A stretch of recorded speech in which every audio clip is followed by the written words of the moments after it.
Good morning, good evening, good afternoon, everyone. Welcome to Zwift Community Live broadcast of, what do we got today? We got some VO2 max lactate tolerance, 3-minute intervals with workout mode. So we're going to be doing a little bit of an intro to what Zwift is. We've got a front page feature over at Twitch coming up here real soon. So we're excited to do that. And to start out, prior to the SCR race, we're going to show off a little bit about what this new group workout mode is all about. I just picked up a random workout that Zwift has loaded up. We're going to have a little bit different scene here, as you guys can. I'm getting a double here. Getting a double here real quick for some reason, but we're getting a little bit different scene here, as you guys can see. And we are going to be having a side view so that people can kind of get more of an idea of exactly what's going on here in the world of Zwift. We're also going to have a little bit of background music kicking in. For some reason, we were getting double Nathans coming through. I think that is the camera, actually. Go ahead and kill the camera. We added a new webcam in. Bam, gone. There you go. So, as you can see, we have loaded up on the upper left-hand side, right above me here, of the screen, what our intervals are going to be for each one of the sections of the workout here. Now, what's interesting to me is that we're strung out here. Not sure if that is how it's supposed to be. The first time that I did one of these workouts, it was all Grupo Compacto. We were all definitely right up next to each other, right on top of each other. So it'd be interesting to see if they've updated things a little bit here to kind of put more of a, I don't know, like around what you are actually doing compared to everybody else. It'd be kind of interesting to see. We want to try and get all the stars, though, here for the workout. We'll see if we can do that. We're going to slowly warm up here over 6 minutes. We're going to start breaking a sweat little by little. So, Johnny, we don't want to do that. We don't want to go offline. So, if I'm not sure what to do there, because I would just have to load the preset, right? So, I'll try and figure it out. Our render is up to about 40 ms. I'm trying to find the scene, Johnny. Perhaps it's our desktop capture. And I will kill that and add it back later, maybe. And that was what it was. All right, we're down to 16. Looks like we're going to be okay. Thanks, Johnny, though. I appreciate it very much.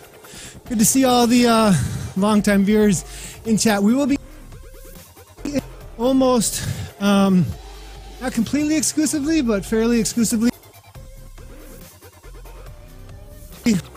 So if you are tuning in, make sure to head on over to Twitch TV and /Zwift Community Live.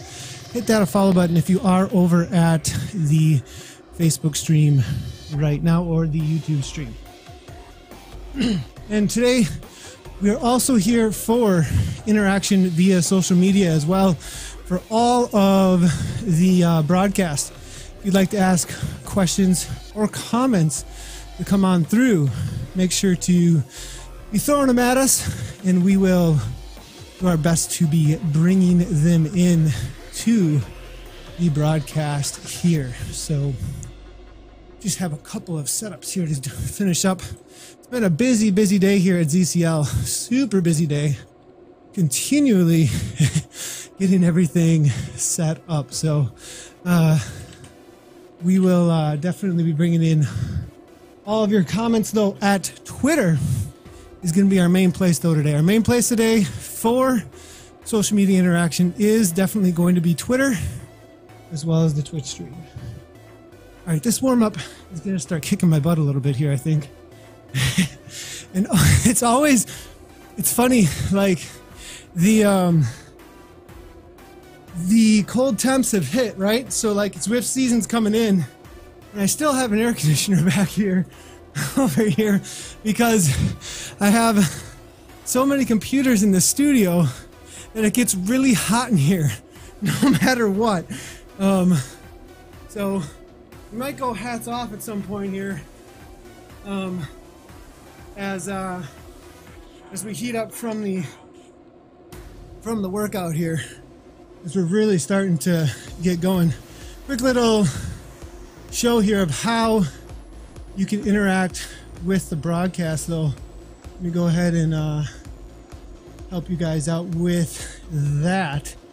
Let's see if I can change this up. For some reason, that's not changing. It still says GCN on that.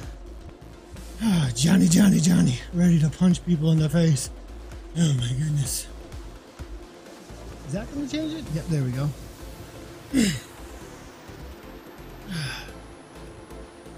All right, so here we go. We're about to kick it 3:30 for 1 minute straight in this group workout. Let's see what everybody's doing.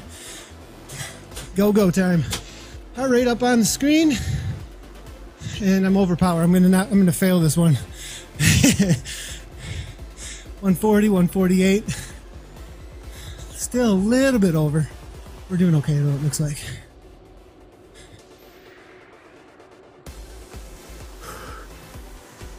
$40 more seconds. This is over threshold for me. 3 by 3 minutes, we might bring it down a little bit. Nathan's been off the bike for quite some time, so we're going to be suffering today. I got to bring that RPM up. This is just a preload warm-up at 1 minute. We're going to be doing 3 by 3 minutes at 3:30. Wow.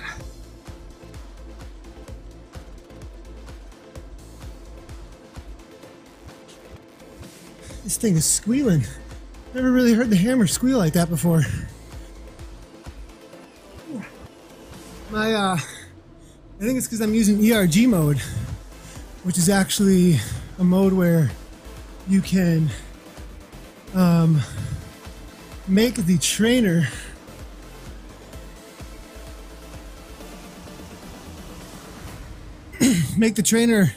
give you the resistance that you need to have in order to feel, in order to hold, the wattage you're supposed to be holding. So you set up ERG mode, it will force you to actually hold that power that you're seeing there up on the screen there. So recovery times, not where I'd like to see them if I were racing. I am in the GCN preset, Johnny. I am in the GCN preset. That is where I'm at. Let's see here. So let's get a couple other things set up here so you guys can interact with us with the broadcast. Now see, somebody did things the fast way, which made it so now we can't change things on the fly easily. There we go. I see how we did this. So here we will put in my Zwift.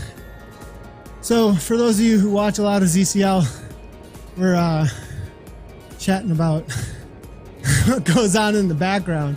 All right, here we go. I've got the social media integration up and running. For those of you who want to interact, I'm going to bring in the chat from ZCL earlier. It shows you what to do. Here we go, 270, 4 minutes. All right, boys and girls.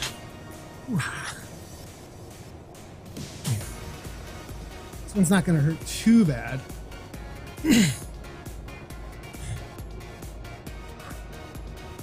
Man, there was a lot of interaction. Looks like we only have the Global Cycling Network one from earlier.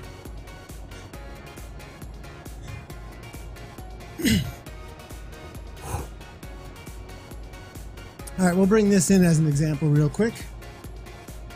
But if you want to interact with the broadcast, go ahead and tweet at ZCommunityLive. This is the latest one that we had up. But at ZCommunityLive, you can see it right there underneath the tweet.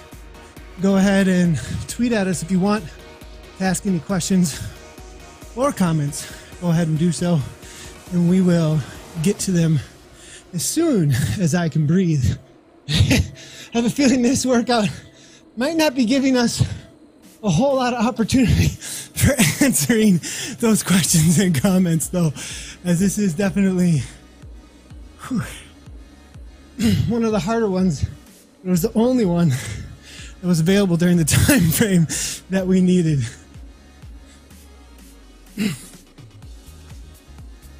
Carissa says, I prefer watching Zuzkana's workouts. She doesn't say things like 270. That'd be too bad. Well, I might have missed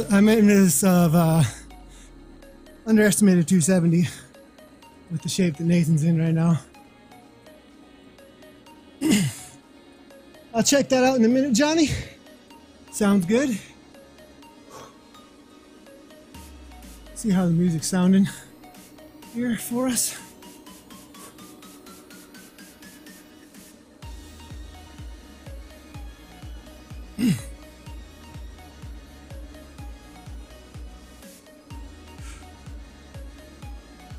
See if anybody's matching around my watts for what we're doing right now.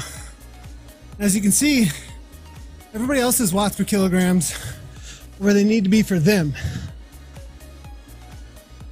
The whole idea of group workouts is anybody can join and ride along with other individuals while maybe not being at the same level of fitness. So it keeps us all together out on course. All right, one more minute. And we got 3 minutes at 150. We should be back next week with Workout Wednesdays. For those of you who are interested in joining up, we may be back with the coach throwing down out here with us. So make sure to watch out for that.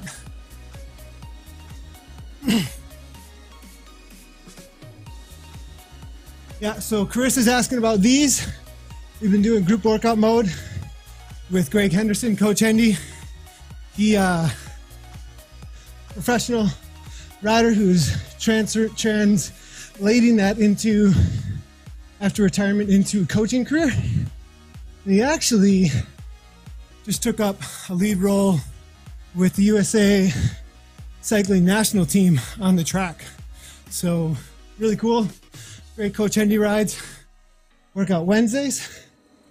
And we may be gaining some more count around that as well.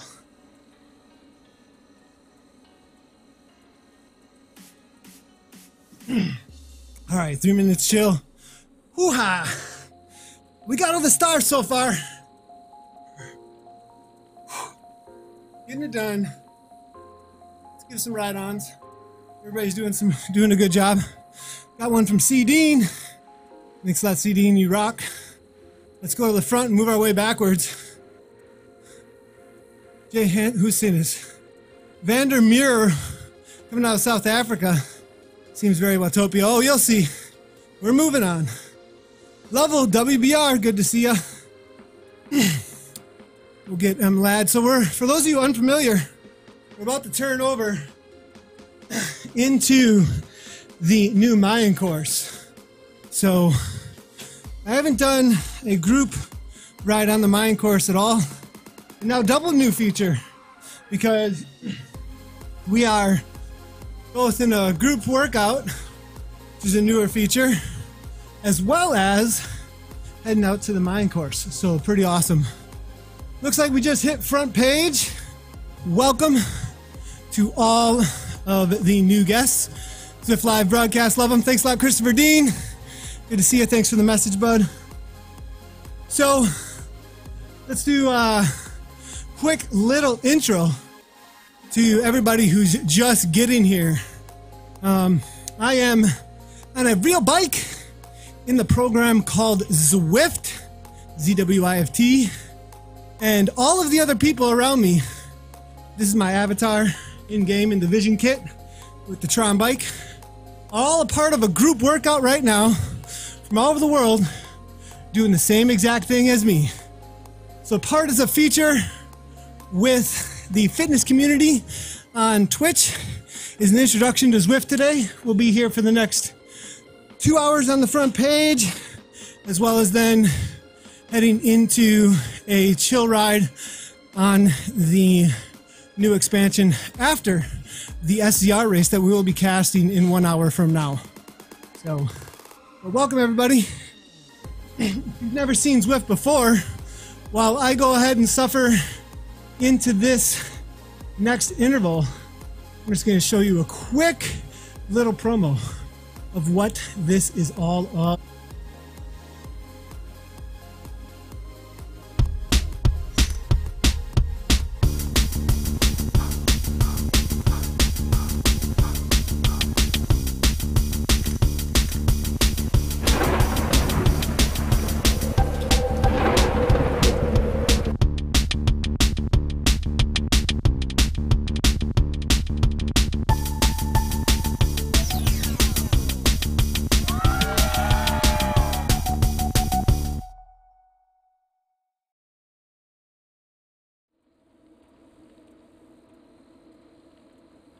Carissa being nice, telling me, hey Nathan, you might want to talk to these people who are all new here, and telling me to scale down the workout a little bit. Currently, we've set our FTP around 300 watts. Pretty strong, not quite my top pro numbers when I'm in amazing shape, but enough that it's going to make me hurt for the next 2 minutes or so. Within Zwift, if you're having a bad day, or it's been a little while since you've really pushed it like me, you can bring it down a little bit. 295 is still going to be a little bit of suffering though. Whew. What's up, Red Soul? Good to see you. Watch out for trucks. Not sure there's too many out here. I think that's kind of the idea, though, for a lot of people who live in cities and don't have the option for riding country roads or away from traffic is an amazing option to stay social, ride with others, and get your workout in.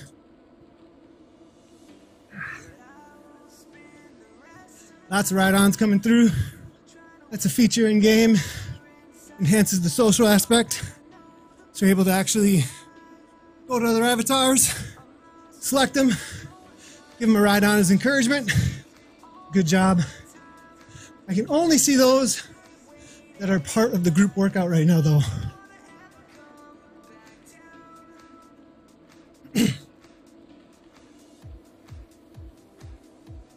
$52 more seconds in this interval. 1 of 3 at 295 with 2 minutes rest.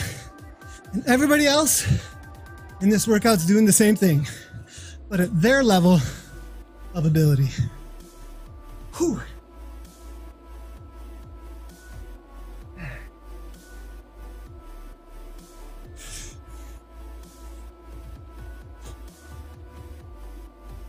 Yeah, Red Soul, there's we'll get some links up for you for how to get set up. All kinds of ways. It's actually not specific proprietary equipment. It works with almost anything in the cycling industry that's indoor cycling. What's up, Larson? Yeah. Rank 1 USA last year with USA Cycling Rankings on the mountain bike. On my right here, little picture of my state championship out of Wisconsin as well from 2016. Even with the broken collarbone, I was able to make it happen last year.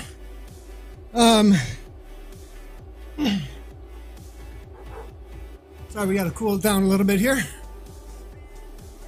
This year, we backed off a little bit after Iceland. We went to Iceland for the Wild Cyclathon with CCP and the Zwift team, and we set a new record We're cycling around Iceland in the Well Cyclathon. Fastest time ever recorded, as well as won the race.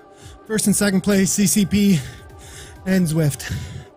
After that, my wife had a concussion actually recently. We've kind of backed off of racing because she was racing with us too. So when she got that, I didn't want to continue on into racing as it was a family thing, at least for this year, and we got a plan for the future.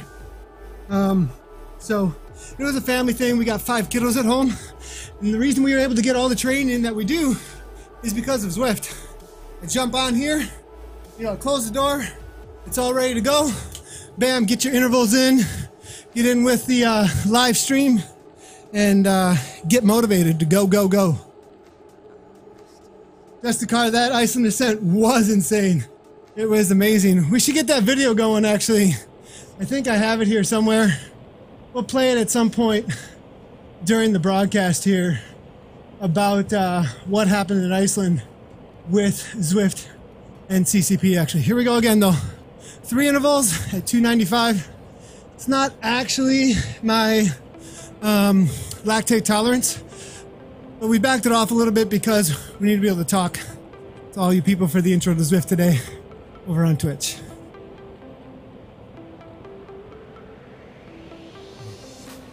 Yeah, CCP Zwift killed it, Johnny. We had a lot of fun doing it. We broke away with like 1,100 kilometers to go actually. And just held it till there. We ended up winning by over a half hour, I think, at the end.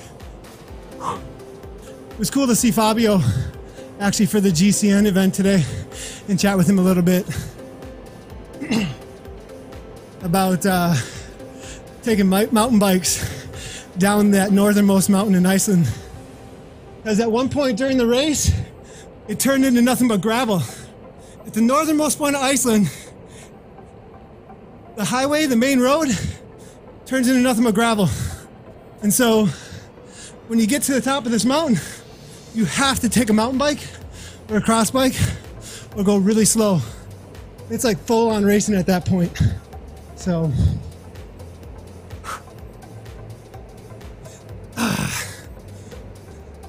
like Hendy says, misery loves company.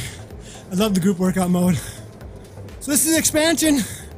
We'll take another look later, but you actually are seeing one of the newest courses out on Zwift right now.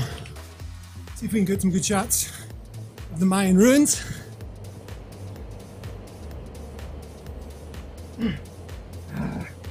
Now, if I were all alone as a solo rider and not in a group workout, we could challenge for a jersey on this course, going all out.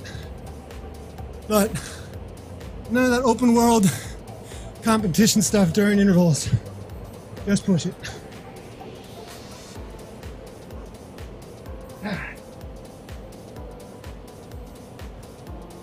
Right now I'm in ERG mode, Chief.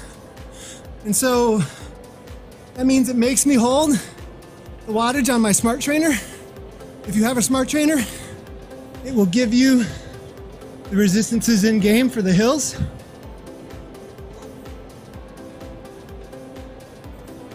But since we're doing workout mode, it's gonna make me hold 295 watts.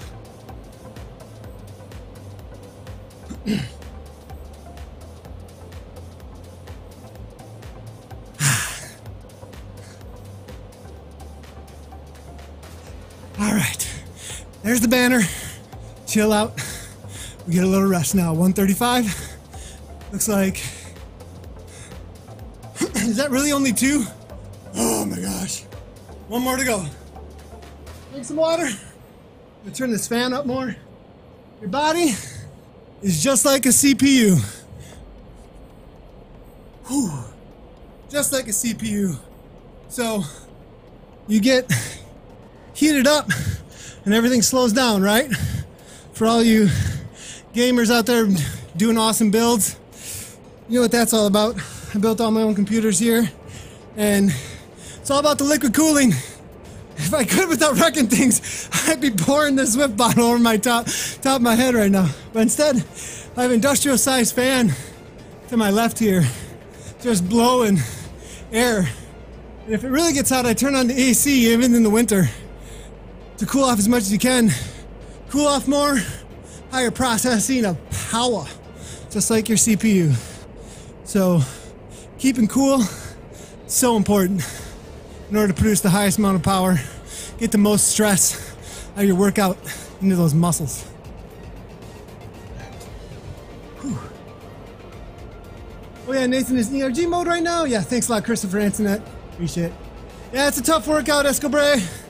Thanks, man. I'm gonna ride on. Appreciate it, bud. You come around more and more often, you'll figure out that ride on is a Zwift term in a lot of ways. It's one of their main taglines. Whenever you give the little thumbs up to somebody, it's a ride on. So you can see this little thumbs up here next to G Banks out of New Zealand here. He's actually riding on the other side of the world right now. Early morning for him. We'll go ahead and give him a ride on and then go back to my avatar. I'm the guy here in this Vision kit, as you can see, hammered away with the orange Zwift cap on. I should have put that kit on actually with the cap. Could have matched my in-game.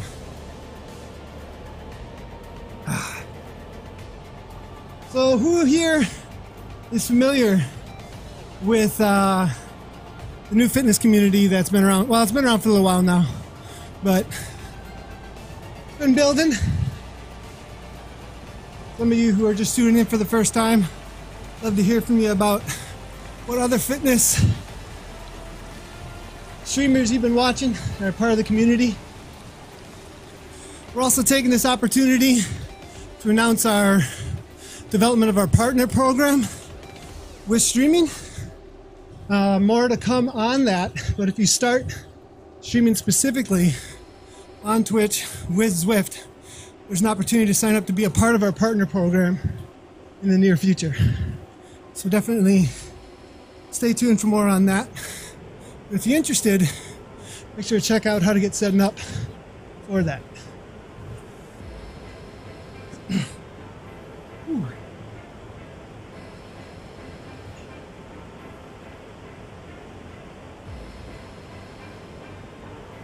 What's up, Noisy? No, we have a front page feature with the fitness community.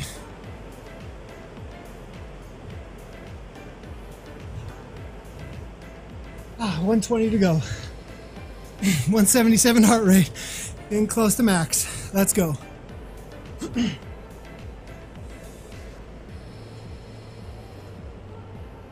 Let's do the work. One more minute.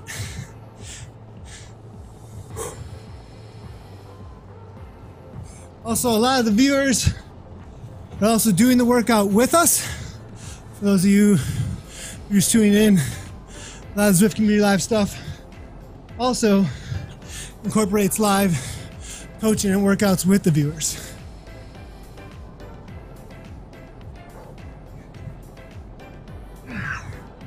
"37 seconds, let's go."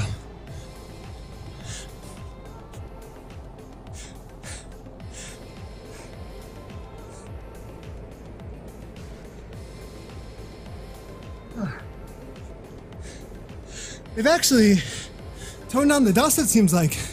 It's good on the dirt path. I like that.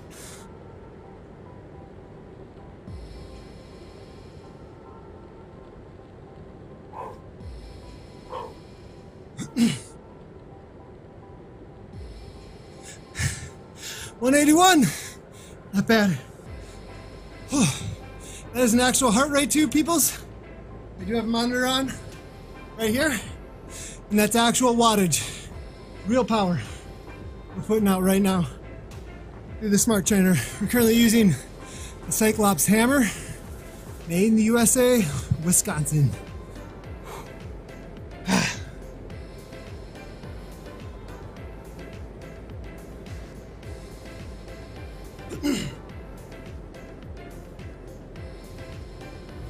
What's that about the Tron bike, Starn? What are we chatting about with this Tron bike?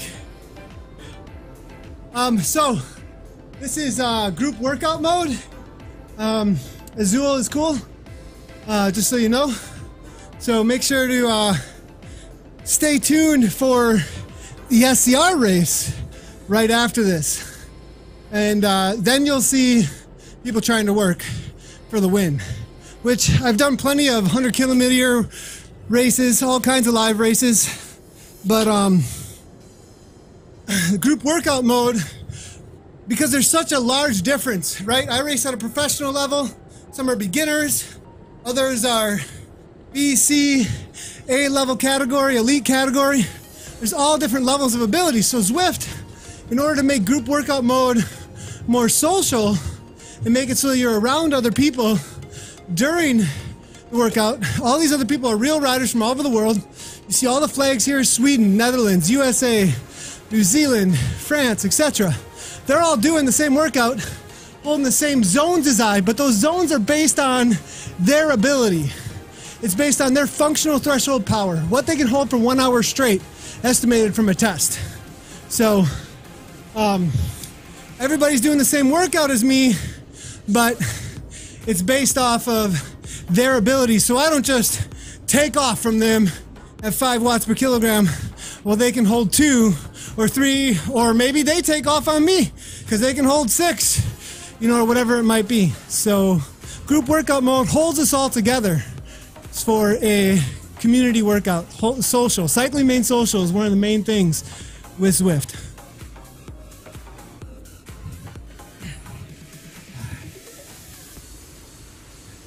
What's up? I want to watch. Glad to hear you think it's cool.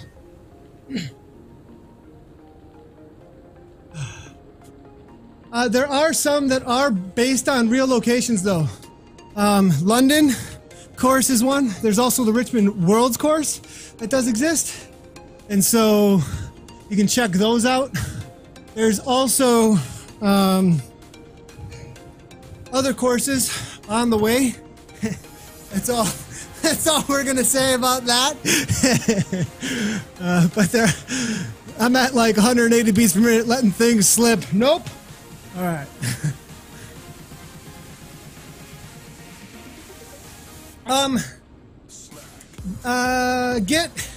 So there are cheaper setups than that up to get started. If you have a bike already, the bike is probably the main thing that does a lot of times hold people back who do not have a bike. But there is also running in Zwift. So if you ever want to jump on for running, you can do so.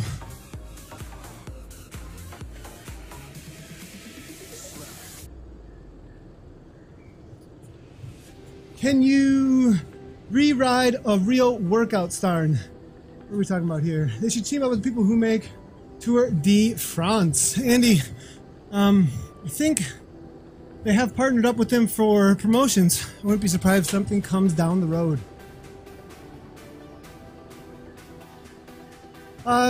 So there's a lot of reasons there, Sage. It's a great point, actually, Sage, about riding an actual bike. I am riding an actual bike right now. Indoor training, first of all, is if you're looking at it from like strictly a training perspective, everyone has to train indoors at some point because of weather, because of all kinds of reasons. There's traffic, live in a city, lots of different reasons for that. Also, indoor training is way more beneficial actually than outdoor when it comes to just strictly training stresses. You're able to get so much more out of it. It's said that 40 minutes on a trainer is equal to 60 outdoors for all kinds of reasons. And my best results in my pro career actually came after riding Zwift exclusively for about 95% of my training. I would just race on the weekends, and that's on the mountain bike, which a lot would say is even crazier. So there's so many benefits. The other thing is, in my household, we have 5 children. So there's not a lot of time. So I would turn stream on, jump on the bike, 9 p.m. after the kids go to bed, ride till 2 or 3, get my training in, and repeat the next day, right? If I gotta get 3 to 5 hours, get my intervals in late at night. It's dark. It's the only time I got. And that's just like a few of my own personal, off the top of my head, reasons that you would need to ride indoors. We have millions upon millions of people in the world going to gyms and paying gym memberships to go do exercising indoors. So it just makes sense to make it social in a virtual platform where you have I'm racing against people in this game during races that are from all over the world. You can't get a better lab than that, right? I can control the temperature, I can control the oxygen, and then I got like the best in the world showing up and pushing me to the freaking max for 3 hours straight. I mean, there ain't nothing better, right? So I mean, from a training perspective and why I would ride indoors, I'm like, why wouldn't I be riding indoors?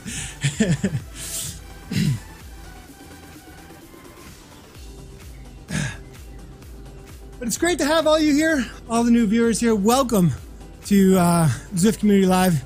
We are live here almost every single day with either a race broadcast, a racer focus. We have a great racer focus on Tuesdays and Thursday mornings, actually, with Ian Anderson. And you get to see from a racer perspective just what it's like to race out on Zwift. You essentially watch him suffer and try and win the A category every week with a little bit of raging about robots here and there. And then we have our race broadcasts that are commentated on like an esport where people virtually line up on Zwift and race each other, and I commentate. And we'll be doing that in a little under an hour here for the SCR race series, which I believe is I want to say 12, I think it's 12, is that right? No, or maybe is it 14? Oh, no, 15 races, I believe, all the way through December. So, and that's a series that's currently going on in Zwift that people are trying to win. We also just had the eCrit series launch, which Zwift is doing, that has an in real life event in January for both Europe and North America. And the top 10 men and women in the eCrit series that's happening every Monday from October 30th through November 29th, they'll be qualifying for the in real life event. So kind of like an OW contenders kind of situation. You can come up through the virtual events and then go to the LAN event and actually race in real life in an arena against the people who all qualified for that event. Real prize money at those. We had the Australian eCrit series actually go on over their winter, over the summer. It's absolutely awesome. And had the real life event, which Aaron Dunn won, and a couple sprint premiums in there as well.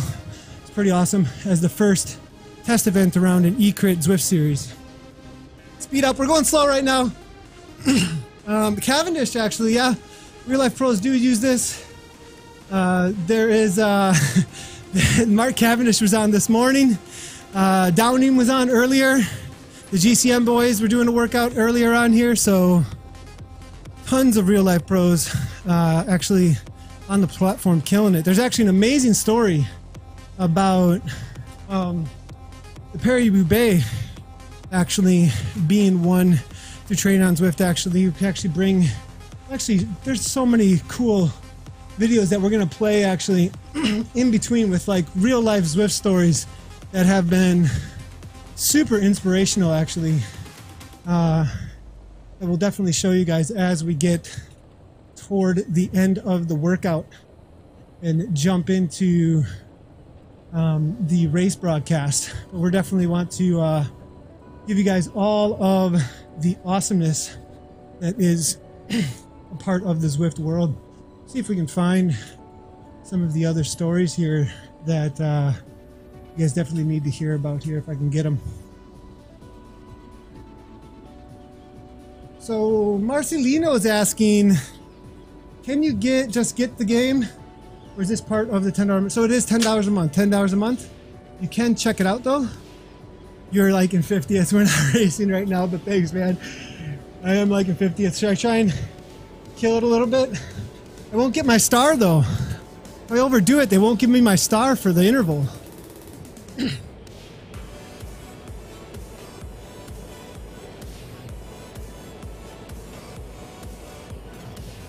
Yeah, it's just workout mode.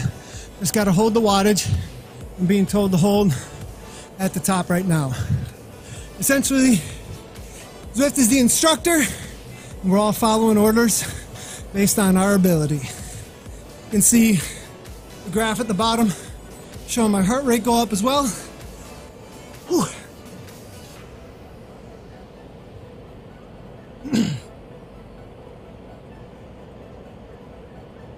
They're all real people, Danny.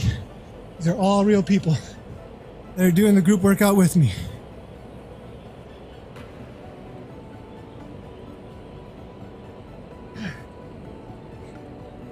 Minute 50 to go, up to 173.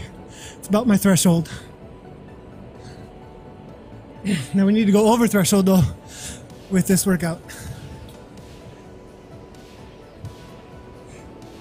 See if we can find that sloth out here. Simon the Sloth. That's what I think we're calling him. Some of you guys will understand the inside joke there. See if we can get a good shot in the helicopter. Oh,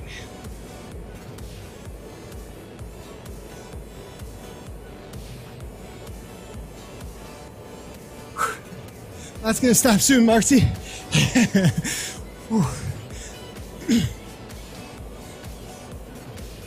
We actually downed Waj a little bit so I can interact with you guys.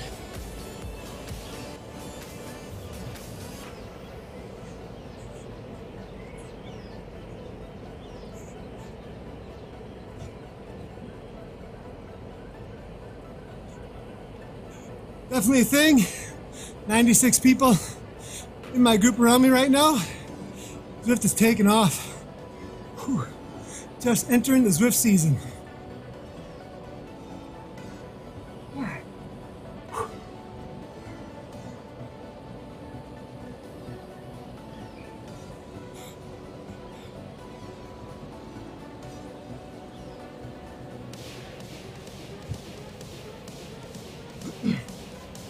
I overdid it, overcooked the trainer a little bit, and now it's lightening up on me. Whew. Put it a little too high of a gear. Backing off the geo kick in. All right, now we gotta rest for 2 minutes. That part is over. We're doing 3 at 295 watts with 2 minute rest in between. That's the interval sets. Danielle, no, it does not. You can use, they make software, not proprietary equipment. They made it so the software functions with just about any indoor riding or running equipment that will communicate power to the game. There is running in game as well. And down the road, we got some cool ideas about duathlons actually to be run in Zwift. For those of you who are triathletes out there, or just like to run and bike.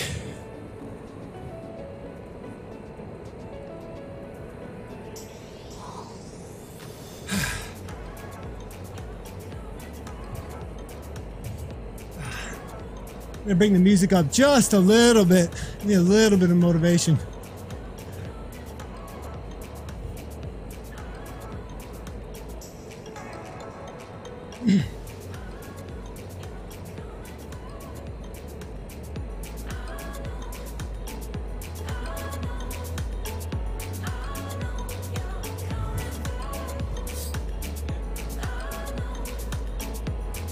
All right, 25 more seconds. Our heart rate's recovering really well now. Looks like I've definitely cleared out a lack of riding over the last few days. So I think we're not gonna suffer quite as much. We got the blood moving. You can see Zwift gives us that little upcoming, what do you want to call that thing? Gate? We got a gate into the suffering. Here we go. Enter the pain cave. Here we go. 295, 3 minutes. Let's go. In group workout mode, everybody else around me killing it for their lactate talents reps.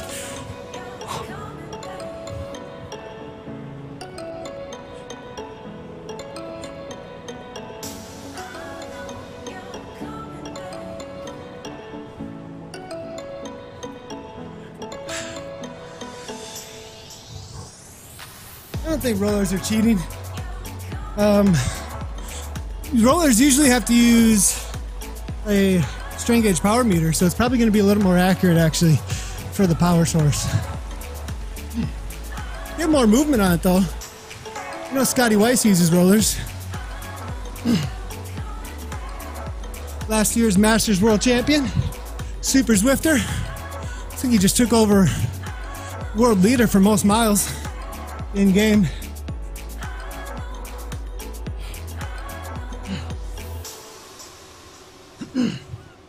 Okay. Might not be able to talk too much for these last couples. Here we go.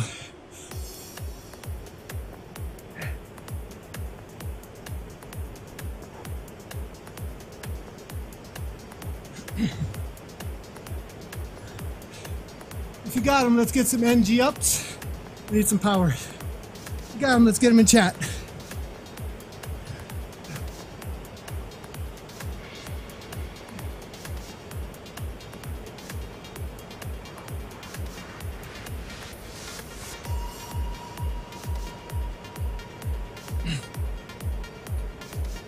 That's right. Thanks, Rusty.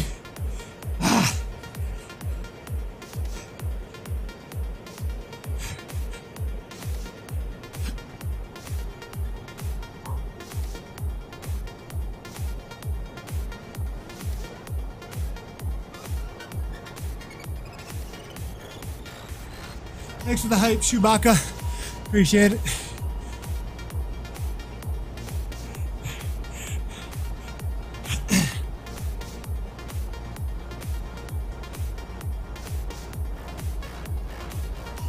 $178. Let's go over 180. Here we go.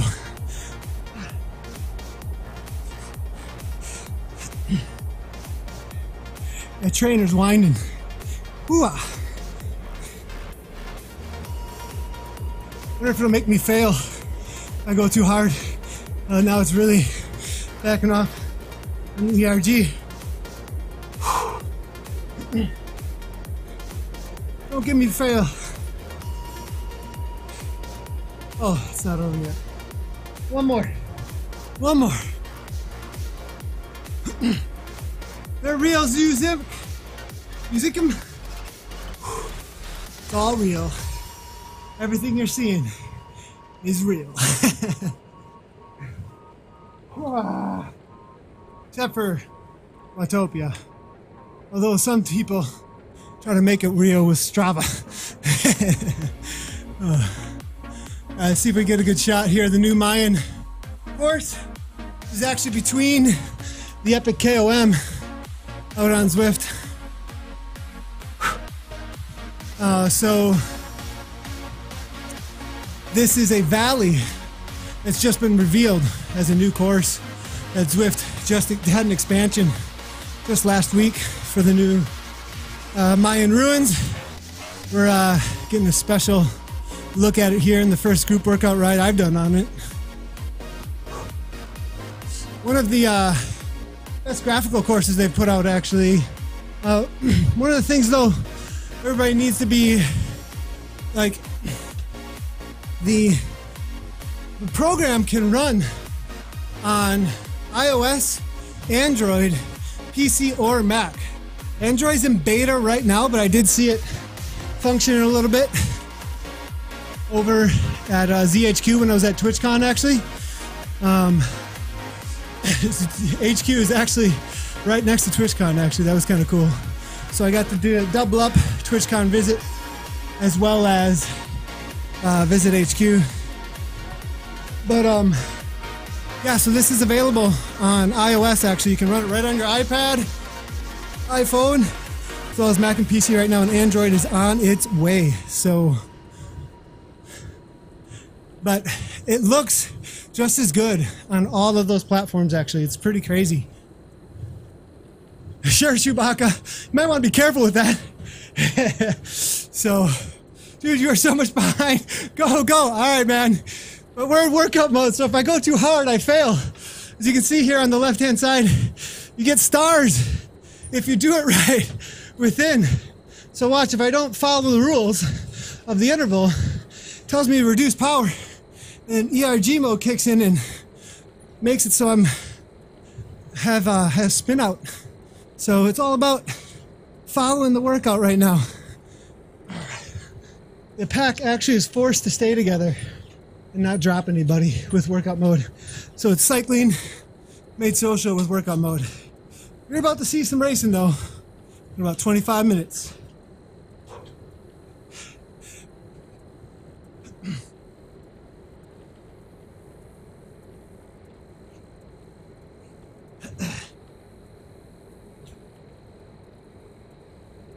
Oh boy.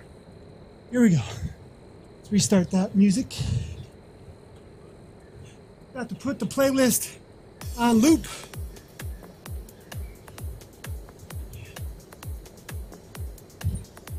Minute 35 to go. Let's go. Oh my gosh.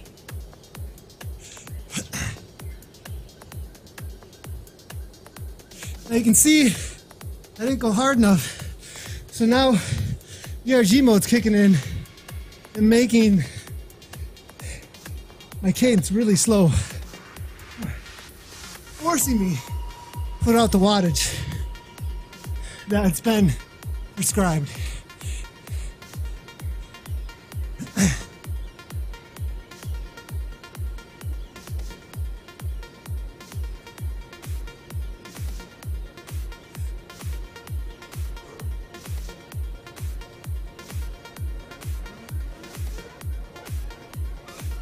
46 seconds, let's go.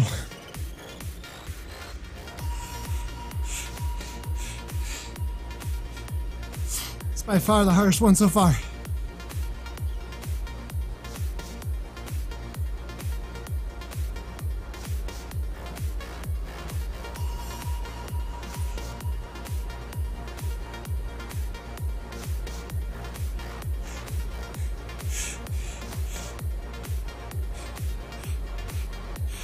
There we go, 183, 182, not bad. Suffering time, back the head, you know Nathan's suffering. There we go. Whew. 3 minutes rest.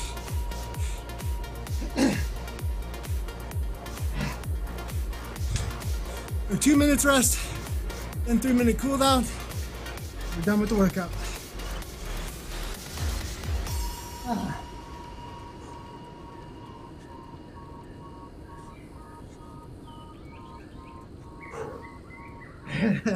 SW with the, oh yeah! SW, we gotta get you on one of these streams. So there are a lot of streamers. The hammer is taking a toll on Nathan's legs, that's for sure. So there are a lot of people from the Zwift community who have been streaming. Make sure to get some shout outs for them during the broadcast over the next hour and a half. SW is one of them.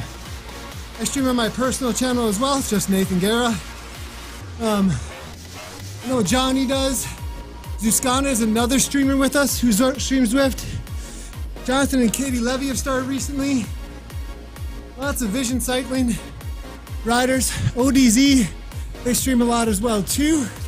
So plenty of them are coming out of the woodwork. And in conjunction with the growth of the streaming community of Zwift, again, I'll repeat it a few times throughout the broadcast. We will be launching our partner program for specific individuals who meet certain requirements for that program. So if you're looking to stream Zwift, fitness, make sure to keep an eye out. Follow that channel at Zwift Community Live. Don't forget to hit a follow button. Click on through from the front page and stay tuned, because we are here almost every day with super high quality broadcasts of fitness, cycling, running on Zwift with an amazing community. It's super strong community. And this actually, what's on my heart as a gamer is, and also a cyclist who's a major Zwifter, obviously. I've put, I think, 28,000 miles into this game from the get-go, 100% of my training on it. But at the same time, I'm a hardcore gamer, right? Love PUBG, Overwatch right now, my main games. Hearthstone, I rated to the top spot on Paladin spot on my server during Wrath of the Lich King from a bike while training full time before Zwift. So bringing these two worlds together has been like a vision of mine, a passion of mine. To be on Twitch front page right now with you guys at Twitch introducing the gaming world to Zwift and vice versa, the Zwift community to the Twitch world is like a vision of mine I had about 2 years ago. So it's an amazing moment right now for us here. And I want to do an introduction. Zwift, Twitch, Zwift, say hi. It's good to see all the new viewers here though, for sure. And welcome. Thank you for working out for me, Oreo Shake. Love it.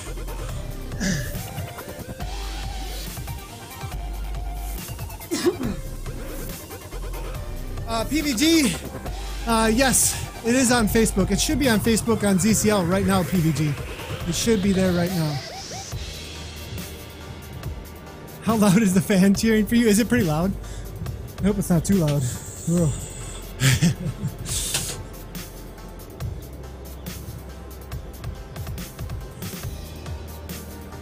What's up, E-Fish? Good to see you. You've been streaming Zwift? Never seen this. Good to see you, man. Get it, Nathan? Yeah, we already got all the intervals done, but we're about to do SZR. Once we're done riding here, we'll take a quick break for about 10 minutes or so, and then we'll be right back with the SZR race, actually.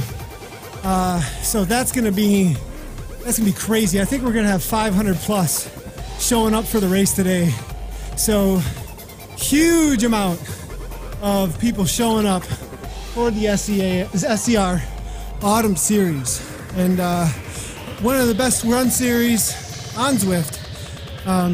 The Swedish Zwift racing team has done a great job tracking that race and promoting it, getting some sponsors for it so that they can give away some stuff for those who are residing in Sweden for the series. So amazing job to Martin and the rest of the SZR team. Really appreciate all that they do. It looks like workout mode is over. There we go. We get this amazing ride report screen. I got 65 TSS. Let's take a look at what we did here. So you can see what my heart rate did and everything. You can see the power. You can take those off actually if you want to, so you can just see power. Max power put out was about 371. So ERG was obviously in full effect. And throw the heart rate in there. Max heart rate was 183 on that last one. Makes sense as we load it up. Now critical power is going to be specific to here, so that's interesting. It doesn't show this ride. But then you can also get a map here of what we did, where we rode. It shows who we rode with, as well as everybody who gave us ride-ons. 39 ride-ons total. We got 10 out of 10 stars. We burned 708 calories, actually. Killer. All right, let's do some intro to Zwift stuff here as well. We're going to go ahead and stop real quick. I'm going to do a quick little turnaround and show you guys some of the other cool things. So a lot of you guys are like, how does this work? And how many calories did I burn for you? 708 there, buddy. So this is the pairing screen. I pushed A, but when you first log in, you see this pairing screen. This is how you connect to Zwift. And it's actually connecting my heart rate monitor through an ANT Plus stick that I've plugged into the USB on my computer. And then you can also pair a smart trainer or any other power meters or power sources or speed sensor if you use a classic trainer or speed sensor right here on the pairing screen. So I can unpair this and then bam, you can see the powers that are in the room. Biggity bam. This is a controllable trainer, so it actually gives me the resistances in game from the hills, the ups and downs, etc. There's also a lot of other cool things in here. We got lots of unlockables. I'm currently been max level actually for quite a long time because we haven't had any expansions on the levels in a while. We do have the Gara Vision kit in here from the team, my in real life team that we were able to get in the game early on as a beta tester. But you got lots of different kits you unlock as you go through the levels. Lots of different bikes that you can unlock. The Tron bike you actually unlock through a challenge. It's the fastest bike in Zwift. You have to climb 50,000 meters. It's called the Everstein Challenge. You climb it one time, and then you got to climb it a whole bunch more times, actually. It's kind of a tricky one.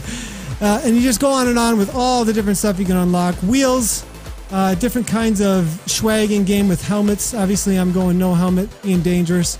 And then we have glasses, etc. Tall socks, of course, with the black and the orange. We're always going with the tall. Actually, these should be even taller now. So there's some of the other features in the game. Then we also have the menu screen where you can see the challenges here. So different challenges you can do to unlock different things in game. I've completed all these. The Everest challenge, that's for the Tron bike. You get a specialized bike for the California one. You get a Panarello, I believe, for the Italian challenge. There's lots of achievements that you can do. They recently unlocked it. Oh no, so this is, I don't have some of the running ones. I don't run, so I don't have the running ones. I need to get running. But lots of different achievements you can get for some awesome things you can do in game as well. So as you can see, pretty gamified as well. There are power-ups in game as well. You'll be able to see some of those. Actually, no, you won't. SZR does not have power-ups, I don't believe, in their races. But when you go through the start-finish banners, KOM banners, all the jersey places, so you can actually earn jerseys in-game. So as you can see here on the left-hand side, the fastest for the Hilly Loop on Zwift is a 12:28 right now. That guy, Valdez, has the orange jersey. He earned that in-game for 1 hour straight. He can hold it, right? There's a sprint jersey as well for the forward, and a KOM for forward and reverse that you have to earn by having the fastest time up and over the top of the climb. Epic KOM, 21 minutes. That's up and over the top of the mountain. I wonder if we can actually see the mountain. It's over here. Can't actually see it from here though, but lots of different achievements you can do in game there as well. Currently I'm on the jungle loop. 12:24 is pretty fast. I've pushed 10:52 the first time I really gave her. But we're not going to do that right now. So that's what's up all of that. We're going to take a really quick break, you guys. We're about to do a race broadcast. So you guys were like, Nathan, go faster. You're losing. You're not winning this group workout. Well, group workouts are all about staying together. They're not necessarily all about winning. It's more about cycling made social. But what you're about to watch is a race broadcast of the SCR Racing Autumn Racing Series, which is a 15 race series. You take the best 12 actually in that race series. So we're going to get that going here. It's sport meets some esports here kind of. So don't go anywhere. If you would like to interact with us, you can do so directly by tweeting at ZCommunityLive, at ZCommunityLive. If you tweet at us, we will be able to bring your questions and comments right into the broadcast, actually. So let's give you a quick little show here. There's also a Facebook video over on Zwift Community Live Facebook, where you can also throw down some comments if you like. But we're going to try and focus in on Twitter today for all of the comments. So go ahead and ask them, and we'll try and bring those in during the race broadcast as well. I'm going to go ahead and save my workout. I can save it to Strava, actually. As you can see here, I'm going to go ahead and say, okay, Zwift, wow, 3-minute lactate tolerance. Saves to my today plan as well as Strava. And then that'll be it for my workout. But we'll be right back with some racing in the SCR series. Don't go anywhere. About 10-minute break or so. You're about to watch some pretty cool stories, actually, about Zwift and all the ways that it's impacted some in real life racing, as well as some really awesome causes as well. So check this out, and I'll see you guys in about 10 minutes.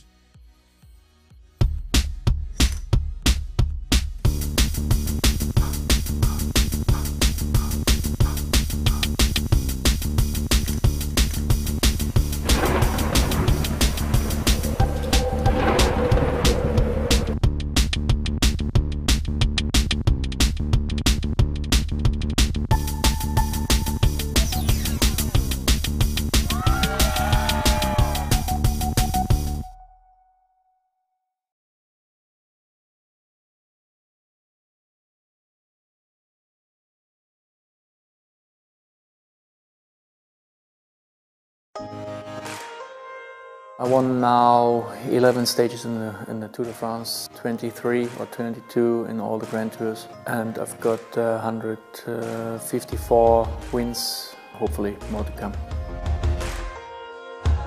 ALS is a kind of neuromuscular sickness disease. The whole nerve system is just not working like you want anymore. My mother is also affected. She got diagnosed 2013. This was her birthday, 26th of August this year. That's why I'm trying to help the ALS Foundation. sport is connecting people wherever you are sick, wherever you're old or young. Zwift gives us the possibility to somehow ride together. The charity ride will be the 12th of November at 2 p.m. European time, so that means wherever you are living, you can join us and ride in a good training speed, around 30 kilometers an hour. If somebody is a bit slower, we also ride a bit slower, because we want to start together and also finish together. I hope there will be a lot of young talented riders as well, and hopefully they get the parents to ride with us as well, and it would be really nice to have a lot of people to join us. Next time I will be on the rollers 12th of November. See you guys there, and hopefully with good legs. I mean, I speak about myself.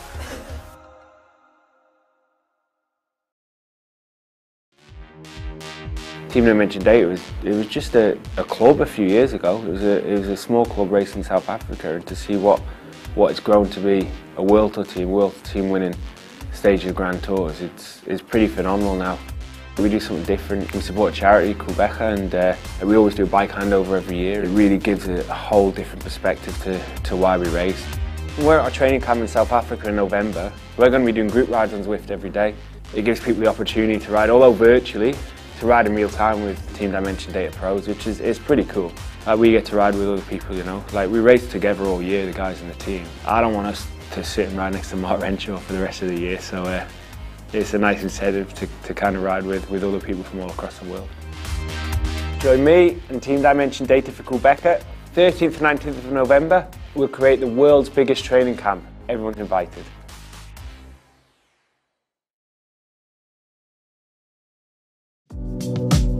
I guess the whole thing started in grade 3, track and field. There's this kid who won all the events, Jay Hernandez. And I thought he was the coolest kid ever, and I wanted to be just like Jay Hernandez. Today I've got, I'm going to do like 500 to 1,000 meter warm up, 15 times 200 on 255. Nothing crazy, just a good little threshold. In terms of how I got into triathlon, towards the end of high school, I mean, I started to get into partying and all that sort of stuff, and I went down that path progressively more and more and more, and then I started to get into harder drugs. You know, you have enough of those experiences add up, and you know, you want to make a change in your life. I certainly did anyway. I quit partying basically cold turkey then, and I started running again. I basically watched my whole life change before my eyes in 10 months. You know, looking back on those days, they were very dark, that's for sure. Not as a parent, not having control over your child, and watching things like that get to a level that you know, are quite serious was very trying on the family. I rode outside for the first 4 years of my career, and I got hit every single year. That's when I said, you know what, I think I'm going to try the indoor trainer. Just over a year ago now, a friend of mine said, hey, have you heard about the Zwift thing? Well, then I got onto it, and I was immediately hooked. I actually felt more like I was outside. I felt more inside of my body. Well, it's noon now. Dew point of 70 degrees Fahrenheit. Exactly what Kona is right now. This is what we can expect. And I'm riding around the volcano, and I'm like, this is what Kona is. It's a volcano. Riding for 4 hours and 20 minutes. Just as the mental game is beginning, well, you still have 4 hours of racing left. That's a long time to be in your mind. Every single workout that I do, I'm at various phases of the race. I know that I'll be coming down from Hawi, and I'm visualizing all the main contenders, Jan Frodeno, Sebastian Kienle. Like, I can see it all in my mind. I know that course so well. He's definitely the most dedicated and driven person that I've ever met. So to see him go from duathlete who can't swim to one of the best professional Ironmans in the world in a short amount of time is kind of unbelievable. I mean, you have to believe you can win, and if you don't believe, that race is far too hard, and I can actually see myself winning that race. He's a machine, I tell you. Mentally, just unbelievable. He's definitely ready for Kona. Good job. Oh God, so hot out. The old man knows how to get you, huh? All right, let's jog home.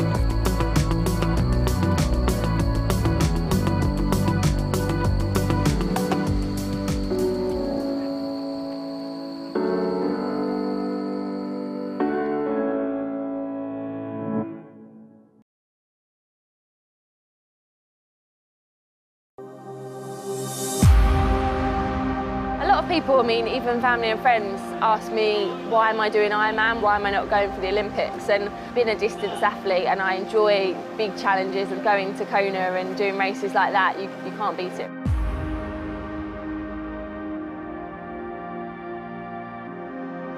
What have we got next? Intervals this afternoon. One of my favourites. And I came here originally as a swimmer, so I hadn't ever even thought about doing triathlon, and a few of my friends were out here training for the Ironman. Then I did swear I would never do this Ironman because I thought it was too difficult, but after a few years I've certainly got a piece of my heart. Last year was my first year as a pro, and I really wanted to set the world alight almost, but it kind of all went not to plan when I ended up with a stress fracture in March in my leg. Although I was allowed to bike, that had to be primarily on the turbo. Zwift was a real lifesaver then because it meant that I could do longer sessions and I could focus on my power and see that improve. The really, really good thing about Zwift is it has the race feature. If you are doing max intervals in your session, then there's nothing more motivating than being almost in a race environment. The goal was always to win an Ironman, and to come back and win it here in Lanzarote this year has been quite special as it was my first ever pro race. We didn't have a clue what Kona was, and everyone was talking about Kona, and we was like, what's Kona? I didn't even know this island existed. I've never raced there as a pro before. I've won as an age grouper there, but this will be a completely different race. From there, we decided that we're going to try and target qualification for Kona this year. I decided that I could potentially qualify, but it would mean probably going to a major championship race, so that's why I picked Ironman Frankfurt to do, as it was the European Championships, and luckily I managed to finish second, so I'd had time to spare, and I've been able to train more for Kona as well. Her biggest weakness is almost knowing when to pull back. She's very driven, very strong-minded. As a mindset, as an open water swimmer, it's literally staring at a swimming pool tile for 100,000 metres a week. I always said if I ever made the Olympics or if I ever did an Ironman, I would get either one of those tattoos. A lot of people, they come up to me and they say, I've never seen a pro with an Ironman tattoo, and I say, well, I didn't expect to be a pro at this.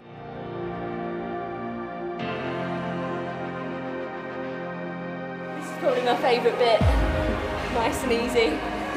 This year has completely surpassed my expectations. Kona is the next big goal. I'd like to go and finish definitely within the top 10, but I'd like to kind of jump and try and get on the podium if possible.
Good morning, good evening, good afternoon, everyone. Welcome to the Zwift Community Live broadcast of the SCR Racing Series, which is a 15-race series out on Zwift. Riders are going to be taking on the new Mayan expansion a little bit, with actually the Epic KOM involved, as well as the Volcano expansion that has been around since, I believe it was last spring. So a lot of racing to be going down. They will be racing over 40 kilometers today. We are trying to find the front end of the A race, actually, right at this moment. They had, it looked to be hundreds and hundreds that have signed up today, and they are absolutely flying out of the gate. If you are unfamiliar of what you are looking at right now, this is the massive multiplayer online that is Zwift, and we are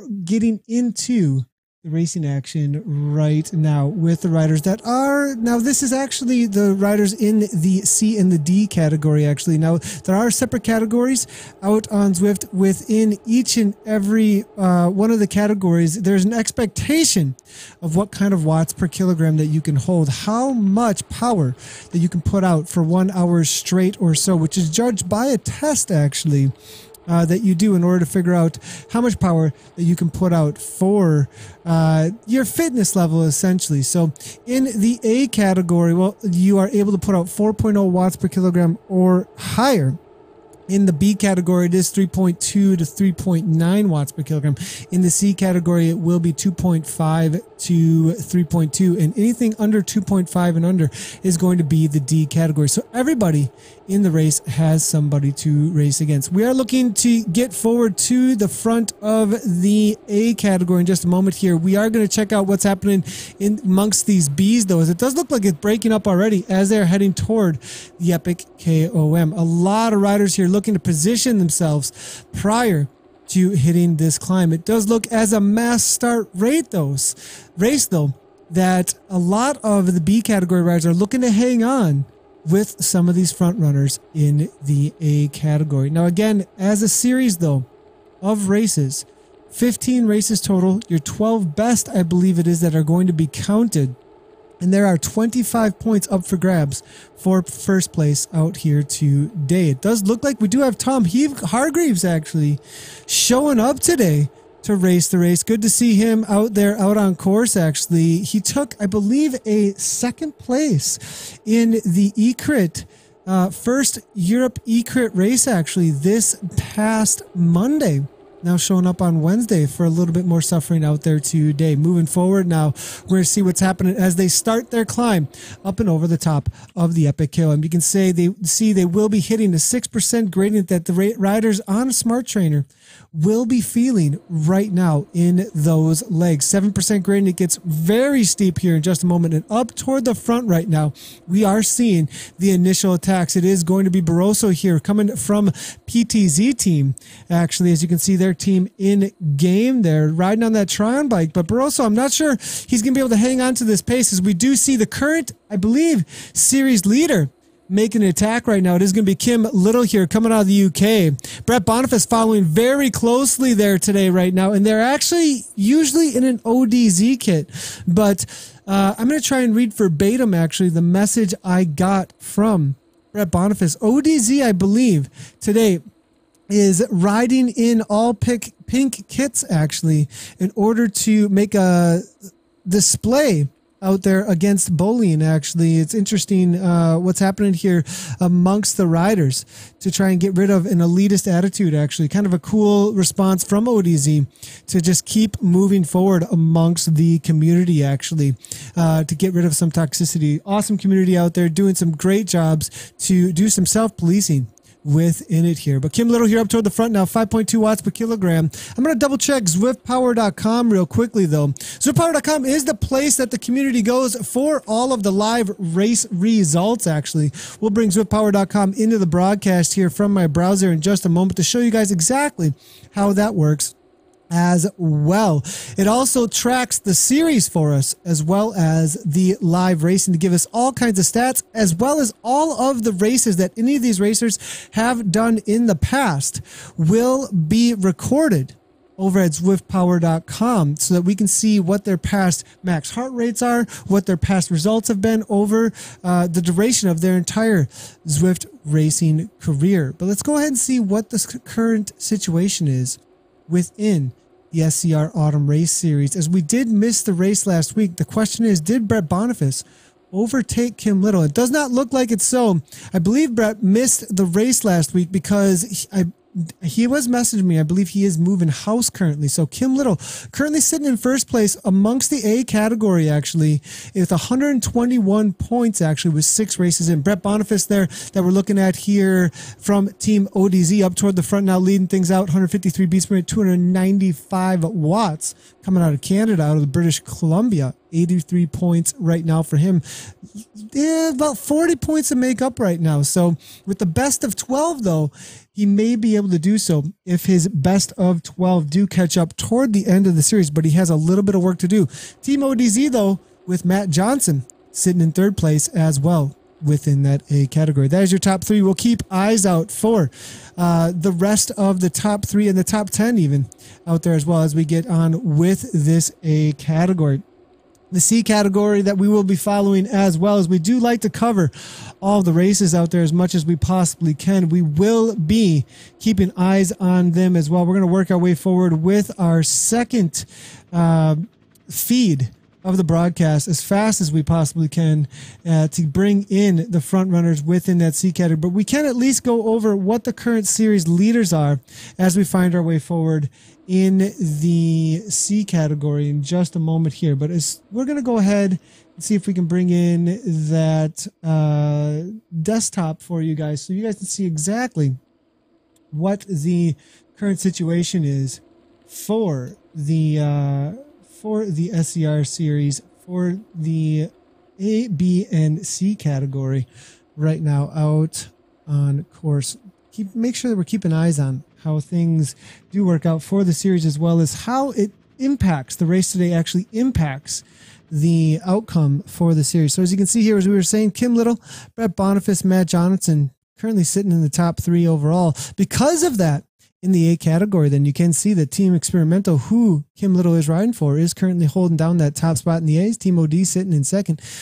And then it will be the KISS Racing team there as well, sitting in third. Then in the B category, then let's go ahead and move on. We do see Pierre Vidar Avelsberg coming out of Norway, followed by Steve Nordstrom. And then it will be Viatatas Jacobonas there, actually, in third place, riding for LTZ. It will be then in the C category, a lot of riders coming out of Sweden. Dennis Westman, followed by Magnus Brobach, and then it will be Rickard Johansson in the C category. We're watching out for them as we follow along. And then the D category will be Peter Johnrod, Tobias Edinius, and then Jan Anderson amongst them. So that is the current situation in the teams currently. Vikings currently leading it out in the B category. Team SZ, who are the organizers of the race, currently sitting in second, followed up by the BRT team. In the C category, SZ dominating, actually, as I am seeing a ton of riders from that SC team, actually, in that C category as they make their way over the suspension bridge, actually, right now. And then the D category is then being led out also by SC, followed up by the Vikings, and then Z Sun. But speaking of attacks here and who's leading things out, we do see Philip Diner here from Vision Cycling, actually, on that green Tron bike with an attack here. 6.0 watts per kilogram, making his way up and over top the Epic Climb. And actually, in the race here today like this, as you can see, it is going to start becoming a race where there is no hiding. Now, there is drafting in this game. You can actually draft off of the riders that you are around, that are ahead of you. You get a little bit of reprieve by sitting in on that wheel. And you do see Brett Boniface here, currently second overall in the series, trying to grab back onto that wheel. Both of them on Tron bikes, fastest bikes in the games.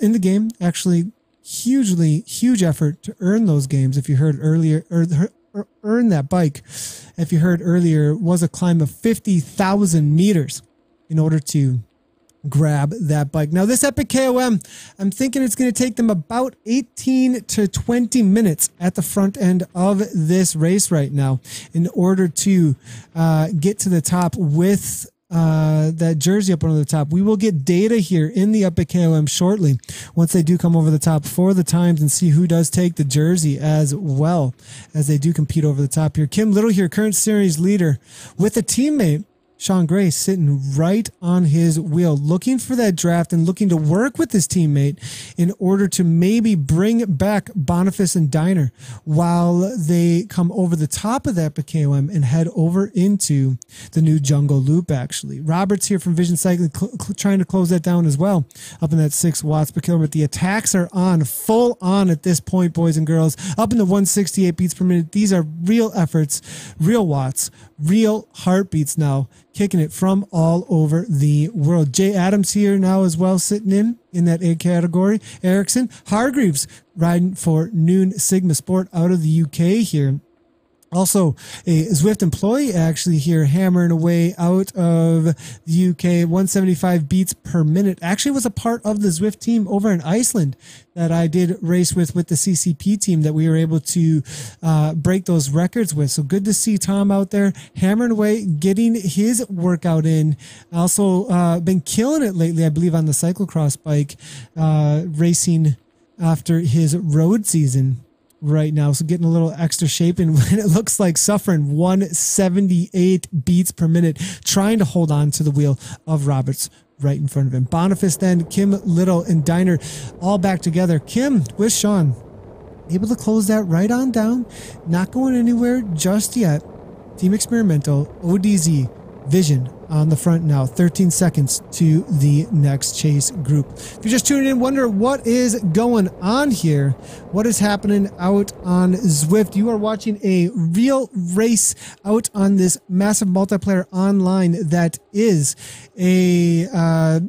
an online platform that all these riders are actually able to compete against each other from real power being communicated from their bikes. The controllers that they are using are actually the power from their legs in order to power these avatars forward.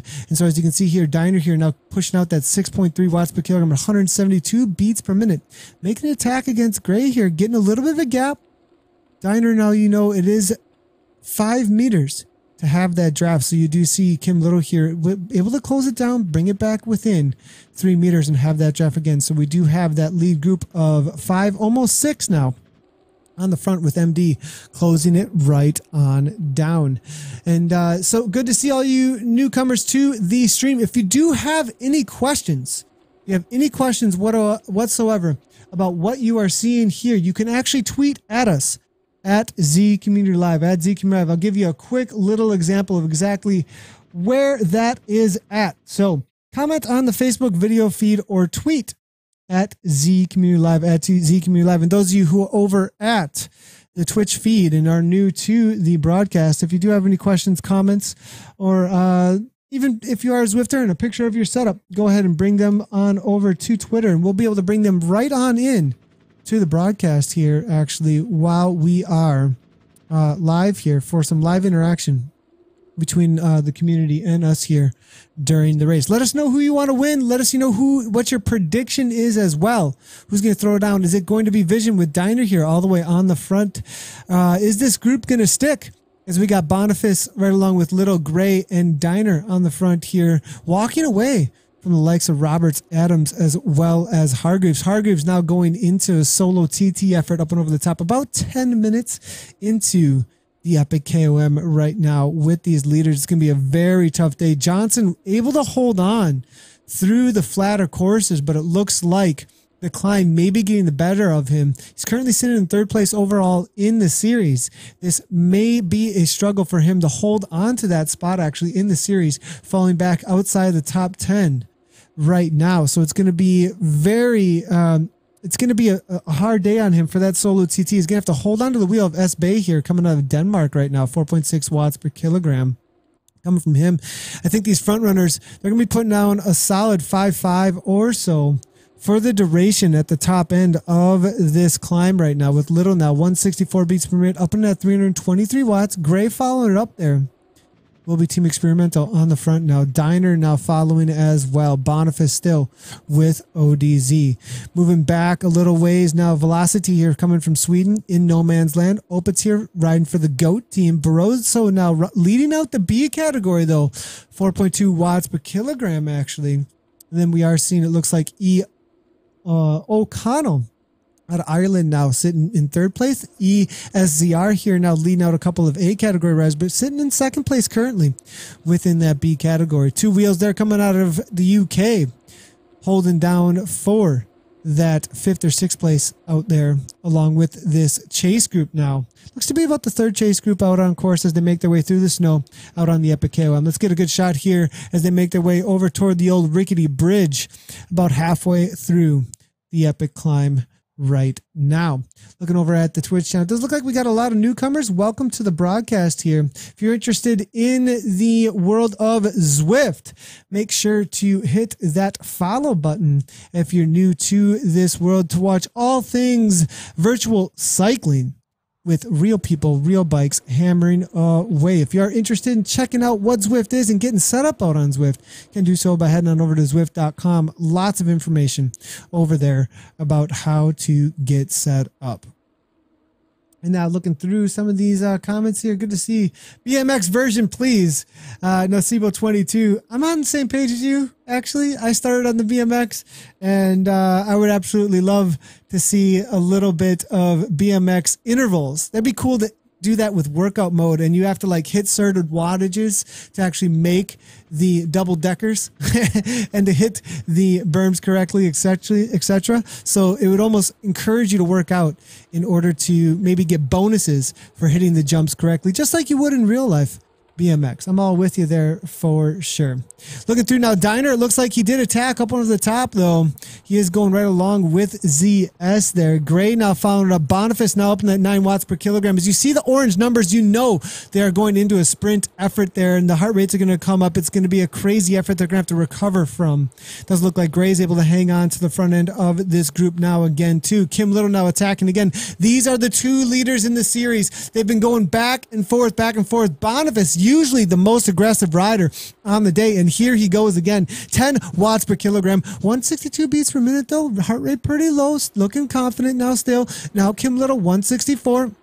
Gray following it right on up, not wanting to get dropped as he's going to want to work for his teammate over the top of the climb. 157 beats per minute. Now Roberts there 20 seconds back. Where they'll be able to close it down once they come over the top of the climb here. It's going to be all about big numbers and a large group chasing them down. A group out on Zwift, when they get together, the peloton travels faster, much faster than solo riders. So if they can get with a few riders, it's definitely going to help them out in order to chase this down. That's for sure. So, and looking through here, a few more comments coming through. Good to see all the new viewers here for sure. If you have any specific comments you want to point at me, maybe give me a little at Z Community Live or at Nathan Guerra, and I'll go ahead and try and find those in the comments as well over at the Twitch channel. So Roberts here, 6.4 watts per kilogram. Looks like it's a solid chase so far. Working along with Ericsson there now out of Sweden. Looking at some of the past race results is going to be fun too as well for the riders. Let's see if ZwiftPower.com has updated. It does look like it has updated. And as we look through here, it actually doesn't have too many of the live results here. And I think it has to do with going on to the Epic KOM course. We might have to wait for them to come through over at the Jungle Loop, as perhaps with some of the expansions it might have done something with the backend API and what they pull in for the results out there out on Zwift here. Diner though, well-known rider, he won, I believe, the Spring Series within Zwift, actually, Philip Diner. So for the SCR Spring Series, actually, Philip Diner, one of the strongest riders out there. Him, Kim Little, and Boniface, probably the favorites out here to take the W. So looking through, Roberts, also a strong rider, super strong TT athlete Not sure he's going to be able to hold on up and over the top of this climb, though. It's already almost a minute as they make the final ascent here. It's about 2 minutes to the top from this point. All of the riders at this point will see at the top of their screen a little estimated time to the finish of the climb. And now the final kick to try and drop anybody off that might be way over effort at this point. Kim Little up in that 165 beats per minute, really giving a kick. Now the attacks are on. 8 watts per kilogram. They're coming from Grave, trying to follow up. Team Experimental. Diner now going as well, 179. I have a prediction this is going to be under an 18-minute climb, boys and girls. This is absolutely insane. Kim Little getting a little bit of gap now. If he gets this and goes away, he may not see the likes of his teammate Gray, Boniface, or Diner again. But it's a long ways to go. It is a full-on 40K to the line. I believe it's going to be right around 25 miles or so. So still, it's going to be about 20 miles off the front if he does get away from here on out. So Kim Little taking a little bit of a risk, trying to maybe soften up the competition as he makes his way over the climb here. 169 beats per minute right now, almost maxing out, I think, for him. Now Diner as well, up in that 182. These boys are definitely bringing those heart rates into that point where they just have to back off. You cannot do these kind of wattages all day long. Diner now one last kick over the top. Will he get away? He's got no teammates to work with, actually. Boniface as well, solo. They're trying to drop off Gray, I think, at this point. They do not want a Team Experimental duel to be working against them in the final few kilometers. They don't want a cat and mouse game. They want a 1v1v1 if it's going to be team versus team at this point. Gray off the back a little bit. 18-14, 18-07. Absolutely insane. Up and over the top of this KOM. That big KOM today. The jersey goes to Diner, holding it down with the blue polka dots. Now the question, are they going left here? I've never done the big loop with the expansion. I believe they're going to go straight. Going left to the radio tower would be absolutely crazy, along with the jungle loop and the volcano. So no, they're going to be heading straight and right on down the other side now. And now the tactics come in to how well they can hold out together. Diner off the front, but it is going to be a group chasing him down with Boniface, Little, and Gray. And they're going to have all the motivation in the world to do so with nobody on Vision Cycling in there sitting in on their wheels. If Vision Cycling is going to get involved again besides Diner, it's going to have to be Roberts to close this down, with the likes of the KRT team, the KISS Racing team, being represented here by Niormski, actually. And then it will be Hargreaves there for Zwift HQ and Noom Sigma Sport. S-Bay there out of Denmark, the real country, about 49 seconds back, leading out their ODZ member. That is Matt Johnson, who is the second place rider, as we said, in the series now. Looks like he's going to be losing a few points, actually, in the series, though, because of this loss of time right now. So we'll see if he can bring this back, though. It's going to be a very hard chase in order to do so, though. We're going to go ahead, Bay and Johnson ride on, though. Give him some encouragement for that chase, but outside, I believe, of the top 10 at this point. Here comes the chase, though, from Hargreaves, along with Ericsson and the KRT riders, and it will be, as we said, Roberts from Vision Cycling. Almost 2 minute gap, though. The climbs are where they are made up. That is for sure. Diner now kicking it on the downhill. 149 resting up on that Tron bike, but not getting a whole lot of gap, as we do see the peloton chasing him down within sights. They're going to just let him dangle out there a little bit unless Diner can really kick it over the top. Now Boniface goes up in the 12 watts per kilogram. 128 beats per minute, so he can kick like crazy at this point to try and close it down immediately. This is a huge effort. 97 RPM, 800 watts, boys and girls. Huge power going into that bike right now to try and bring Diner back into the fold. He's going to close it right on down. It's all back together. Experimental off the back.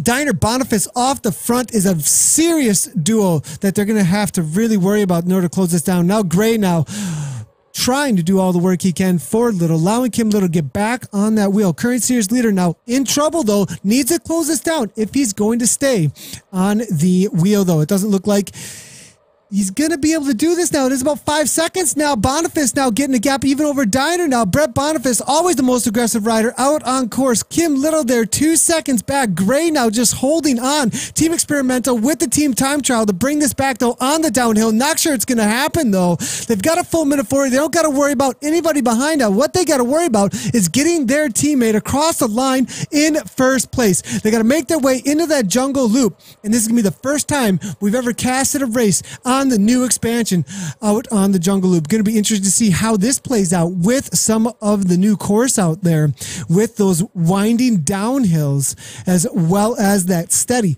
uphill gradient up at 3% or so. So killer effort here from Boniface. Still 2 seconds off the front, but I'm not sure it's going to go much of anywhere. Street 338 or so. Little now closing it down with Gray. Resting up. Sagan Tux coming in now from the likes of Gray as he looks to grab back on the wheel. 600 watts. Kicking again. 51 miles per hour on the downhill.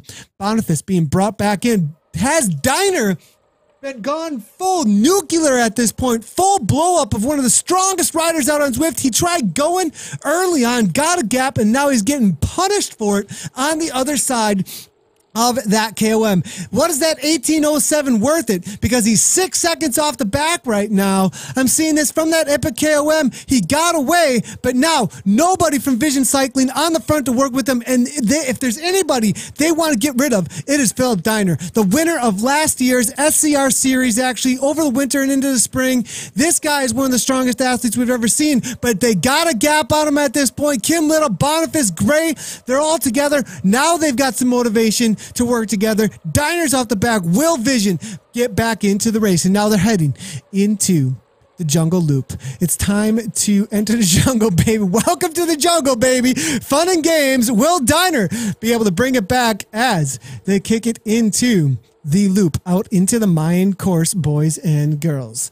Let's hear your predictions here. Will Diner bring it back? Is he going to make it happen, or is he going to be blown up off the back at this point? Will Kim Little be able to take down Brett Boniface to the line? Will he put down too much effort, though, getting rid of Diner? Will Gray be able to put the work in for Kim Little is another question out there as well. So let's hear it from you over there in chat. Who's it going to be between these riders? All right, back in with the C category. No, we haven't caught up with them at all at this point. We're going to try and get some of those riders definitely into the broadcast with you. We don't want to just focus in on the A's. It's going to be back. Calm down. Actually, we got an attack, though, for Boniface, though. We can't miss that. This has been a super aggressive race so far. We're going to try and find the front end of this C category in just a moment for you here and get all the coverage of the C's that we possibly can, as it looks like it is definitely heating up as a race with a few riders from Sweden, the Netherlands, as well as the UK at the front end of the C race right now. If we can get them in here, we will do in just a moment. But Boniface here with a killer attack in the orange numbers going into the Jungle Loop, actually, here. Full on aggression here. 174. Everything you put on the table at this point. Chips are down now, boys and girls. Throws it down. 3-second gap, actually. Actually, it's gone out to a 10-second gap. He's dropped them all off at this point. Diner, Little, and Gray now back together. So it's going to be Team Experimental Vision now trying to take down ODZ. And ODZ, man, he's been just chomping at the bit. And he knows in order to take down this series, he has to get every point he possibly can, because Kim Little is a competitor, man. Definitely one of the strongest riders we've ever seen out on Zwift. Rode with him in Vegas at the CVR World Cup, actually. And this boy can hammer. Kim Little is not going to give up easily, but it is a full-on 15 seconds, and that is no little amount of time out on Zwift. Boniface, steady Eddie here at the front. If he can hold on to this threshold effort, I'm not sure that Kim's going to see the front end of this race again. We'll have to see if it's going to happen as it makes it to the line. And so too many matches burned on that climb. Justin Carr is saying probably cheering on Diner, I would expect. CS Tricks, Casey Shum coming on through saying, go Kim, fellow teammate of Team Experimental, actually. Racing Mike now in there as well. Says Mansky, good to see it. So I forgot about Brett. Brett is off the front now, absolutely killing it on that Tron bike right now. And Tron bike is the fastest out on Zwift. Now we do see a couple of Cervelos there with the zip wheels, though. Second fastest bike out on Zwift. It might be fast, though, on a flat like this. I'm not positive if it's actually, if they did have the beta wheel in the back, though, with the Zip 808, it would be also one of the fastest as well. I think there was a test that was done that showed that the Cervelo S5 with the beta wheel only, Zip 808, that you could have on the back of that bike that would actually make it just as fast, or maybe a little faster than that Tron bike. ODZ still off the front, but it's going to be a long day in the saddle trying to hold on to this power. And you can see He's starting to fade. He's right at that edge of that threshold, what he can hold for the duration through here. He's trying to get away from ZS. He's trying to drop ZS up at this point, I believe, as he is not really somebody they want to be a part of the race any longer here. So Brett Boniface here trying to attack him, get away from him now. Seems to be unable to do so, though, so far, as they're heading into the Simon the Sloth section out on course here. One of my favorite parts of the course, actually, as I head down here. Almost out of sight, out of mind, actually. Actually, out of sight. Probably not out of mind of Kim Little at this point, though, as we are seeing 6.8 watts per kilogram or so. Trying to kick that speed up. Not sure that Gray has anything left in the legs to bring this back to work with. Maybe going to sit in and put one last ditch effort in for his teammate Kim Little to bring this back into fold. We'll have to see if this does work out for Mr. Kim Little to bring this back in. Looking back now, let's go ahead and see how the chase is going on. Adams now trying to get away here. As you can see, 4.2 watts per kilogram coming from him. Roberts there as well. They're only about a minute 30 back, actually. They were able to bring back a little bit of time. We'll give some ride-ons and some encouragement, actually. See if these boys can work well together. Looks like the group is putting in some work. Everybody's taking their fair share at the front. Since there is drafting in game, those who sit in on the other riders do have to work a little bit less, and then they come through and can take a pull at the front and make sure that the speed stays up there, as we do see Hargreaves here making his way down toward the Aztec ruins out on this new Mayan course. Now we are seeing in the C category right now a few of the leaders in the race. Actually, we do have our Dahlin here now. I'm going to go ahead and bring in our other stream there of that C category as they make their way down the other side of the Epic KOM right now. So in the C category, we are going to try and cover some of the other categories here. Getting into that Sagan Tuck, we do see M. Heiss here coming out of Germany. Now, the reason why we have these other categories, somebody might be wondering what's going on here. If you're new to the world of Zwift, there are events that you can join either through the Zwift mobile link when you log in on your phone, or you can go ahead and jump into the game on the app itself. And in the events tab, you can actually see the race. If it has separate categories, usually there's an A, B, C, and D race categories actually that you can jump into. And they all coordinate with somebody's ability. So if you're able to do 4.0 watts per kilogram or higher, then you are an A category racer. And that is for the duration of 20 minutes to 1 hour for your functional threshold power. Your functional threshold power is how many watts? In the upper left-hand corner, you can see 0 watts right now. So our Dahlin is currently earning 0 watts per kilogram. As soon as that kicks up, his weight in game then is going to be he's going to be dividing his watts by how much he weights in kilograms in game, and that will be a ratio that he gets. Now, depending on what your watt per kilogram ratio is for about 20 minutes to 1 hour, then that is the category you enter. Sounds kind of complicated. It's actually really easy. You take an FTP test, gives you a ratio. Bam, you know what category to be in. So you always have somebody to race against. At the front end of this race, at the A category race, people are like, oh my gosh, that's crazy. Anybody who knows anything about watts and cycling and watts per kilogram is go, I'm never going to be able to race those guys. But if we start going backwards to the B and the C and the D category riders, all the way up to the A category riders, there is a level for everybody to jump into and race against somebody from somewhere in the world. With over 500 people jumping into the race here, you've got plenty of people to race against in the world of Zwift. So absolutely awesome platform for being able to jump in and find somebody to push yourself against out there out on course. So we are seeing, it does look like our Dahlin here now, as we can see, getting that Sagan Tuck again, leading things out, followed up by T. Bradley here coming out of the US of A. A little ways back, we do have M. Jarlin there out of Denmark. I believe he was one of the series leaders in the SCR series here. I'm going to take a look at the C category real quickly, and it was Morten Jarland actually, currently sitting in 6th place in the series, riding for DKZR. Good to see him hammering away, holding down a solid place actually within the categories. as they enter into the jungle loop right now. So he may be able to up his standings right now within the categories. 5 races total, 30 points currently. He's about 23 points behind Hakengrass, actually, coming out of Sweden. We'll have to see if we do see Hakengrass out on course there. Not seeing him within the C category currently.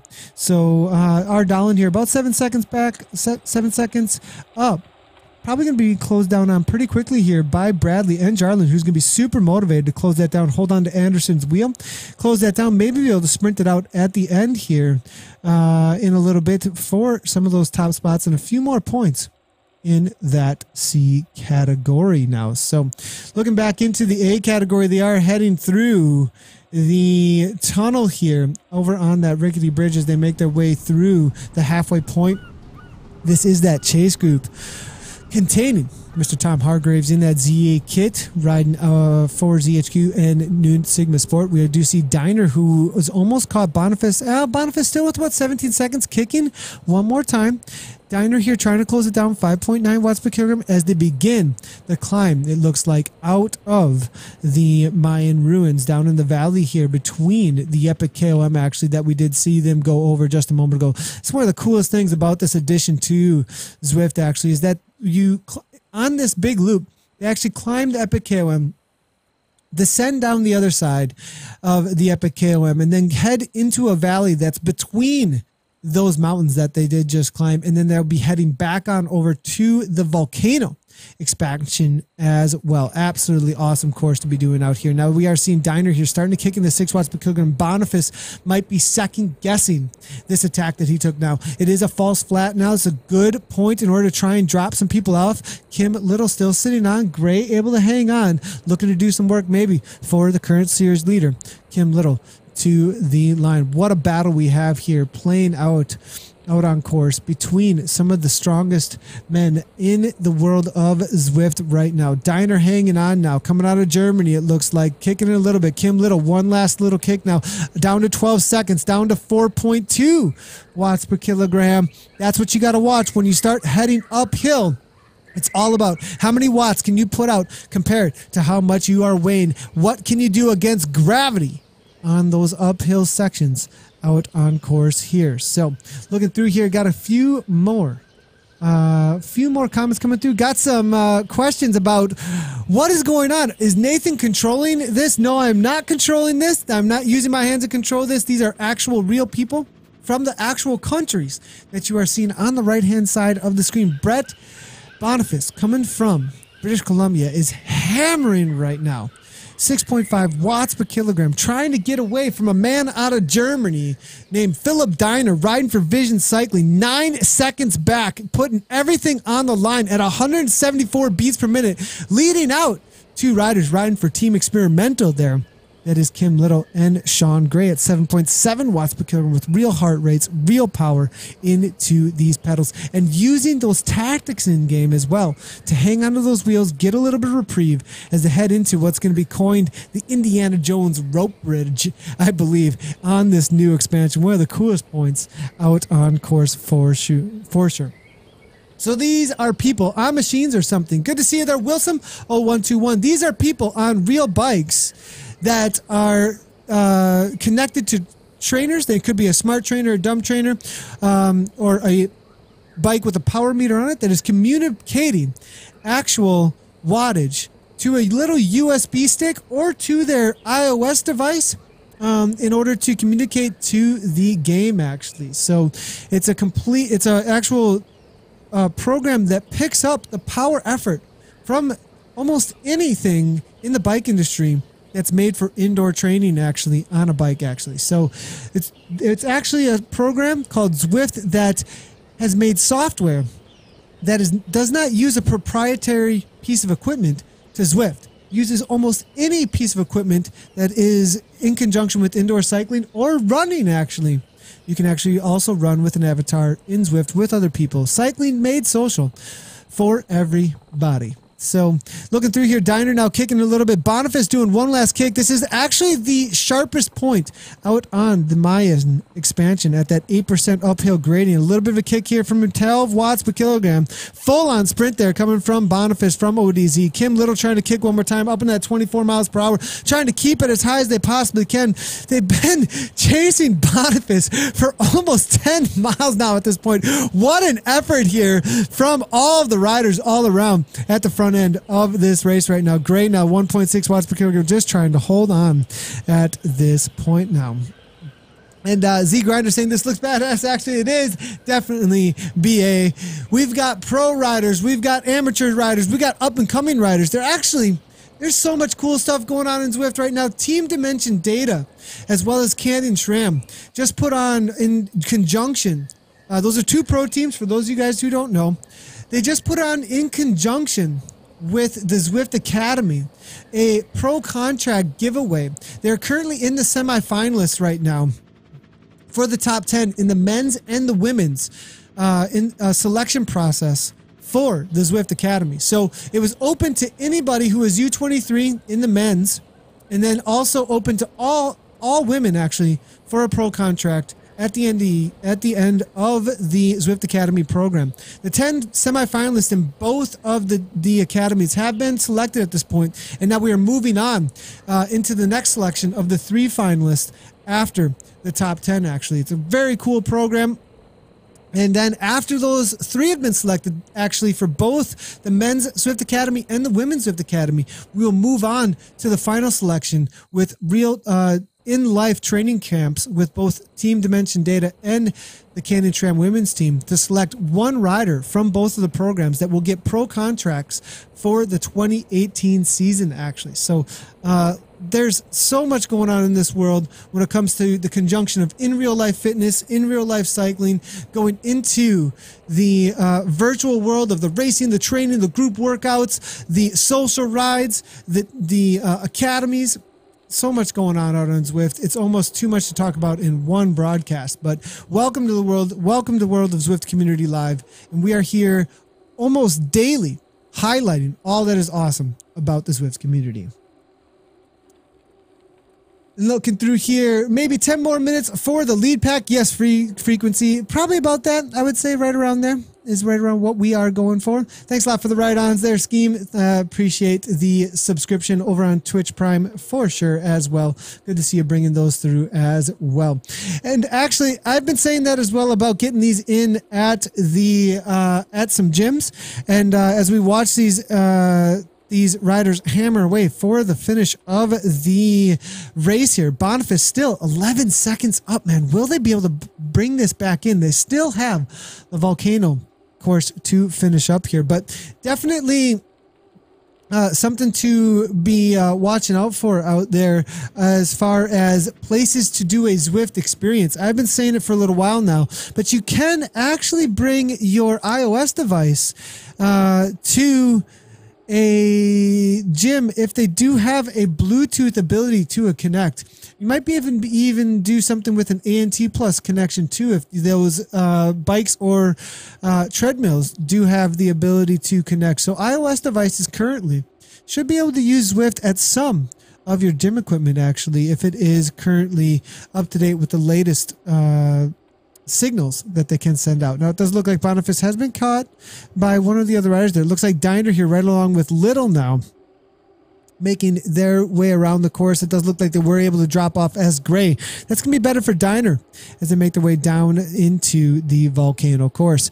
Now we are going to take a look over at, it looks like, the C category as they're making their way around. We do have a chase now taking place as they head down into the ruins. It is going to be Heist at the front here, right along with N Team here. Johnny Rock up to the front. Dallin was able to open things up a little bit from that C category. I'm going to go ahead and move forward, though, and get an eye on the B category as well as they exit. We are seeing a few up front here that are way over category limits, actually, in the C category. So definitely going to be getting an upgrade. We actually have an amazing community website that follows all of the results and actually tracks whether or not the riders are going over the limits for the category. We are seeing a long-time viewer that's been watching some of our Zwift community live as well as my personal streams for a long time. Basalt's here hanging out. Always the new man out on course right now. Let's give him a shout out right now. I actually met this guy on the Zwift North American Tour, which is actually going on right now for this year. If you want to check out Zwift in the locality near you, you can actually check out the Zwift North American Tour. Make sure to follow over on Zwift's Facebook and see some of their social media posts. Also check out their website for where all the places that the North American Tour are stopping if you do want to check out Zwift in person. I'll actually be at the Denver location for the North American Tour, announcing there on the mic, so emceeing the KOM challenges actually. So if you want to meet me in person as well, I will be at the Denver location. You can also check out a few of the other announcers, MCs, and the Zwift setups at the rest of the North American Tour that will be taking place here soon. We also have one other announcement I want to make sure to let all of you know that are a part of streaming platforms. We are going to be announcing our partnership program for streamers very soon. So make sure to be following the channel, follow along, follow ZCL in all the places.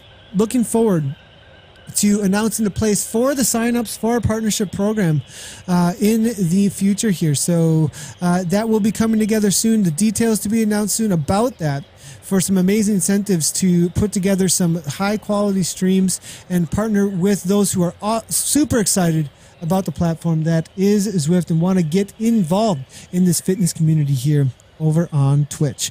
So looking through here, we do see Basalt's here leading things out. Klingval, it looks like there as well up toward the front. Brigneval always in it for the sprint there, but looks like he has fallen off by about 27 seconds to this next group within the B category. 140 plus riders within this B category that we're moving through here. It does look like D Crisp there also riding in through this section out on course that is the Indiana Jones Bridge that we're starting to call it now. That through the waterfall section, it looks like here. Svensson there as well. Jay Olsen there coming out of Denmark. Lindred Fagerland as well. Barroso from PTZ leading things out with Bernstein now. Okay, England, man, where is the front end of this B category? They are just killing it, as I cannot seem to find the front end of the category. We'll see if we can get them as soon as they actually exit this section of the course. We're going to get back in with the leaders now in the A categories. The sprints are going to start heating up in just a minute as they make their way into the volcano. Boniface still 11 seconds, boys and girls. Does not seem to be fading right now. 151 beats per minute now. Diner here, 11 seconds back, kicking a little bit there. 4.9 watts per kilogram or so right now as they make their way around the course. And it looks like Tridum Riven is saying, Nathan, do you recommend to cyclists that they should print off their FTP zones while training? Tridum, as a coach, when I was coaching a whole bunch, you know, a lot of times on an online platform like this, I would suggest that you would have your FTP in game and allow the game to give you ideas about where those are at, and then you don't have to print them off. You also get super familiar of some of the ranges for your FTP zones actually after a while and get a good idea. And I suggest memorizing around where those comfortabilities are. And as you ride more and more and more, you actually, off the top of my head, from the RPE actually, I can tell you where things are at for, so wattage is, so how, let me explain this really well. Between wattage, heart rate, and rate of perceived exertion on a scale of 1 to 10 or even a scale of 1 to 20, depending on what works better for you. You know, those are three different sources of information that you use to tell you how hard you're working. It's all about getting the best conjunction of objective information. And pain is still a little bit of information that you can get. How much does it hurt when you go to the doctor's office and there's the rate of pain, right? 1 to 10. That's your rate of perceived exertion, 1 to 10. I can only do this for a couple more seconds. That's a 10, right? 9, I can do this for about a minute or so probably. I'm absolutely suffering. And so on from there on the way down. Rate of perceived exertion is still a valid measurement of what you are doing at any time. You want to get used to still using that along with wattage, along with heart rate. Some days your rate of perceived exertion might be through the roof, although you're holding the zone that's zone 4 or zone 3. You're like, what is going on? That RPE is telling you that your zone that day is actually a lot lower and that you need to back it off on that day because you need some rest or whatever it might be.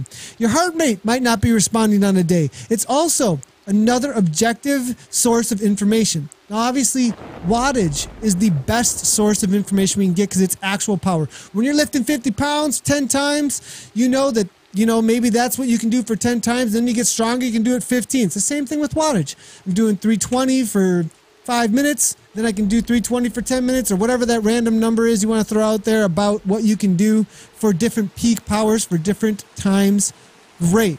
But at the same time, learning each one of those, riding without power sometimes, not seeing the power and only getting RP and then sometimes seeing just heart rates. It's really good to get all of that information working in conjunction with each other in order to memorize really where things are at for what you need or where you're at that time. And then you can really get gains and see, wow, my RP is way lower at this wattage. Oh my goodness, I've really gained so much fitness. So I hope that really helps out with your question there. Looking through here for a few more questions, and now the rain is starting out on Zwift. Frequency saying, I'm usually one that gets cut off from finishing because everyone finishes just like in Mario Kart. No problem there, Tridum. Riven, thanks a lot for your question. If you got some more questions, the best way to get them at me right now and the rest of the broadcast to see them is to tweet at us over at Z Community Live. Tweet us at Z Community Live, and I can bring your question actually directly into the broadcast. That is actually the easiest way right now for us to highlight your question and get it right in there for us, actually. So as you can see here, here's a little bit of a tweet that we tweeted earlier, actually. Join us on Twitch front page for Goes With the SCR Race Series, a group workout, and a mine expansion there, as you can see. And we tweeted at Z Community Live, at Z Community Live. Go ahead and bring that in. We'll bring it right on in for you if you got any more comments or questions. We are seeing Per C Barholm wondering about where to sign up for the partnership program. We'll let you know as soon as we can. Thanks a lot for the tweet there, Percy Barholm. Appreciate it very much, and I look forward to your streams out on Twitch for sure. All right, back in with Philip Diner. Looks like he was able... Oh, my goodness, and I missed the craziest part. We got the talking too much, boys and girls, and Boniface... Did he have a dropout? Was it mechanical? I missed it. Where's the replay? Did somebody clip it? Oh, no. We're going to have to go back through and find what happened. Where's the clip, boys and girls? The caster was distracted talking about training. Diner off the front. And now we've got Kim Little, Brett Boniface here, 7.3 watts per kilogram, trying to get back on terms with the front of this rate, but it's going to be Diner walking away 3.5 watts per kilogram, though. Is he full on blow-up mode? Now working with Little, it looks like here. ODZ trying to get back on terms now. It looks like we might have a race on our hands, boys and girls. 1v1v1, Vision, Experimental. ODZ on the front end of this race. Now we have another conversation coming on through from, it looks like, Zakaria. Thank you so much for the question here. Zakaria Akatu here. So I've got some amazing stories here. Within the Zwift community, it is definitely cycling made social. I see you're saying how to get motivation. You feel down. I'm really depressed and sad and give up always. It's all about community, coming back for the social aspect. If you can find some people to get amongst with the community, especially the Zwift community. I've got a couple of stories. Top level World of Warcraft players who still play video games, who were part of Huge in Japan, actually. One of the top world firsts is now racing. Allison Duck now racing at a Cat 3 level. Was totally out of shape. Hung out with the Zwift community, hung around our broadcast, and got motivated riding with. And that's the cool thing about Zwift, and the cool thing about online training platforms like that is that there's always somebody around the level that you might be at and that you might be starting at, and they hold you accountable to show up for a daily or a weekly group ride. And there's so many people, so many stories like that. Basalts that we're watching in the B group right now. is one of them as well. I know Boniface, Diner, Kim Little, all able to hit some great goals with the community, pushing them like you're seeing right now. So there's a great way to get involved in a community that will help hold you accountable and encourage you on together. And that has been our goal, I believe. And that's Zwift's goal, is to better people's lives through the power of bicycles, through the power of exercise in an online platform that can connect people from all over the world through this massive multiplier online. It's gaming for good at the heart of it, for sure. As well as there's some amazing, awesome charities. November is actually a charity month here through December 3rd, actually, with the WBR event that will be going on, where we're looking to raise, I believe it's like $250,000 or more out on Zwift, actually, through the World Bicycle Relief, actually, for that cause, to be giving away Buffalo bikes for those who need them. So amazing effort through there. There's so many amazing, cool things that the Zwift community is doing. We're watching these guys hammer on each other right now, pushing their heart rates to the max at all different levels. We'll get into the B category, the C category, the D category. I mean, these are elite to pro numbers you're watching now, but you're going to watch some sprints here in a minute that are also at the beginner type level as well, pushing themselves to get in shape and hit those milestones they're looking for. But now we got Boniface here. Speaking of milestones, this is a milestone he's trying to hit. He's trying to take the W for the points right now for the SCR series. Most aggressive rider usually out on course, but Little's trying to respond. But here comes Boniface with the classic, ramp it up from way out, 9 watts per kilogram. As you can see, Kim Little trying to respond, grab that wheel before it fades, and he is going to get it, it looks like, but Diner unable to go with him. Boniface still 171, maxing that heart rate out, now has to fade, and Kim Little almost back on terms, gonna grab that wheel and draft to the line, but he's got to kick one more time. Can Boniface continue? How long can this go on for? 7.3 watts per kilogram, one last kick. Kim Little has that wheel, he's within 5 meters right now. Boniface now 5.6, as you can see. Kim Little 5.6 though as well. Match head to head now, the two strongest men in the SCR series so far, coming into the final 1K. Who's it going to be? Let's hear a prediction, boys and girls, over at the Twitch cat. Is it going to be Little? Is it going to be ODC? Boniface versus Little. UK versus Canada. Out of the line, out of the saddle will be Boniface, kicking again on the Tron bike. 10 watts per kilogram. Kim Little now trying to grab the wheel, but it's not going to happen. It's going to be too much. Boniface goes again. 173 beats per minute. Kim Little's maxed out. Bet Boniface to the line in the SCR series, putting his stamp of domination on this series. 2 seconds up, and it's not going to happen. Brett Boniface taking another W away from Team Experimental today. ODZ represent to the line. Kim Little's going to have to settle for second on the day. Diner going to be rounding it out for third, it looks like, to the line. Brett Boniface, nice job. Kim Little, what an amazing effort there to the line. Diner now for third. SC, the community has been dealing with him, so SC not so much across the line, but Diner now across the line for third, out of Germany, and also taking on that epic KOM. Roberts now looking for that 4th and 5th with Ericsson now. Hargreaves there, the sprinter out of the UK, though. He's going to have something to say about it, that's for sure. Watch out for Tom Hargreaves with the epic sprint to the line. On my prediction, my money's on Hargreaves here. Who got it right, though, with the prediction? Who said Little? What happened there? What happened between those boys and girls? Who was right? Who got it? Who rolled the dice correctly in the broadcast? All right, here we go to the line. Roberts versus Ericsson versus Hargreaves. Noon Sigma Sport. Can he make it happen? He's sitting in. Is it going to be timed perfectly? He went a little late the last time I saw him sprint. Will he be nipped at the line again, or will he be able to pull off the sprint to the line? He's waiting. He's waiting. Who's going to go first? They're waiting to pounce. Here goes Roberts. He kicks first with 300 meters to go. I'm not sure he's going to be caught. I think he's got it because he went early. It was the first one, I believe, at this point. But here comes Noon Sigma Sport.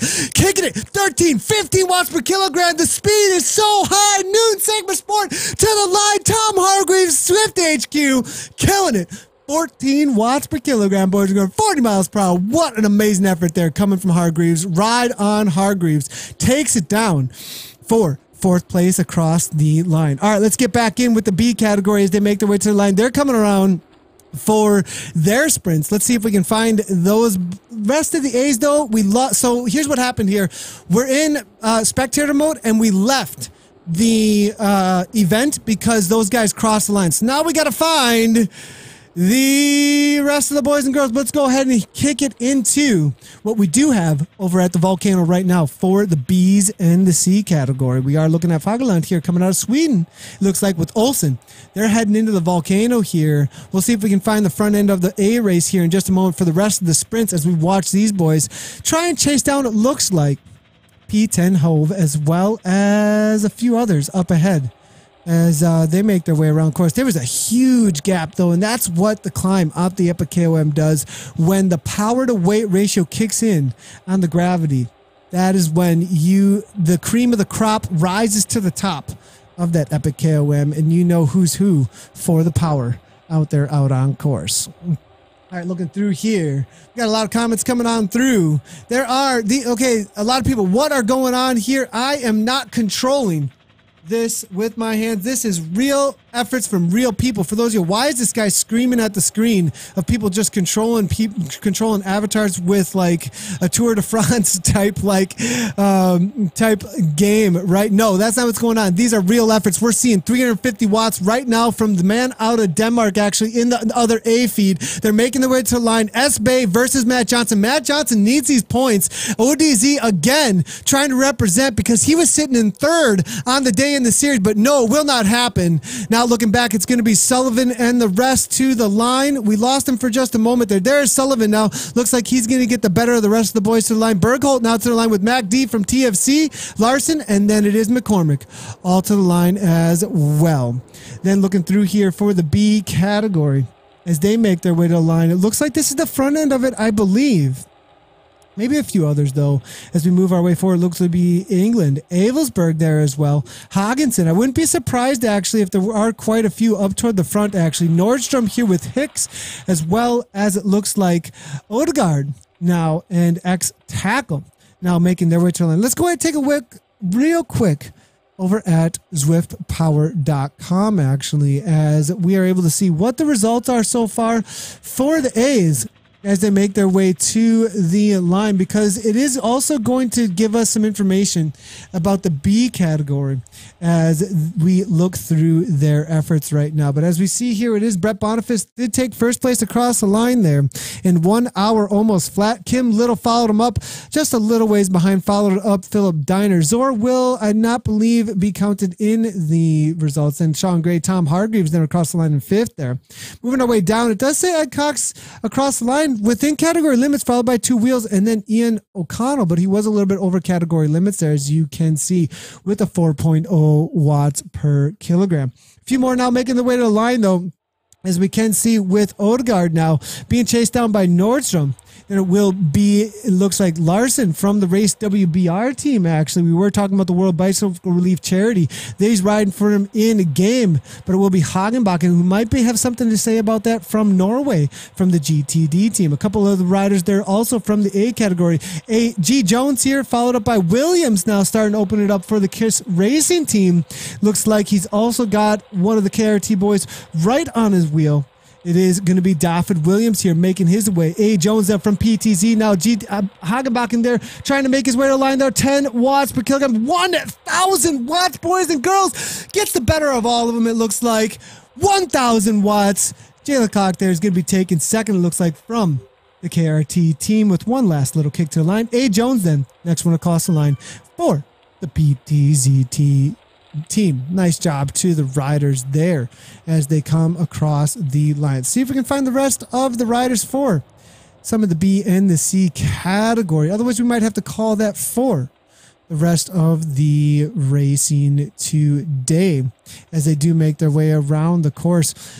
A couple of things we want to highlight, though. There's definitely some awesomeness going on in Zwift. If you want to get involved in riding out on Zwift, and if you're interested in the E-Crit series, if you're like, man, this looks amazing, and there is actually this awesome E-Crit series going on right now. If you're a cyclist out there or and you want to get involved in a 5-race series, there's 4 races left, especially the women out there who might want to throw their hat in the ring here. There weren't a lot of women that showed up for the first race in the Americas for the Central and the West race regions, actually. So if you look up the eCrit series presented by Cyclops for the North America, as well as the Europe series presented by Tax, that are happening on every Monday through November 29th, actually.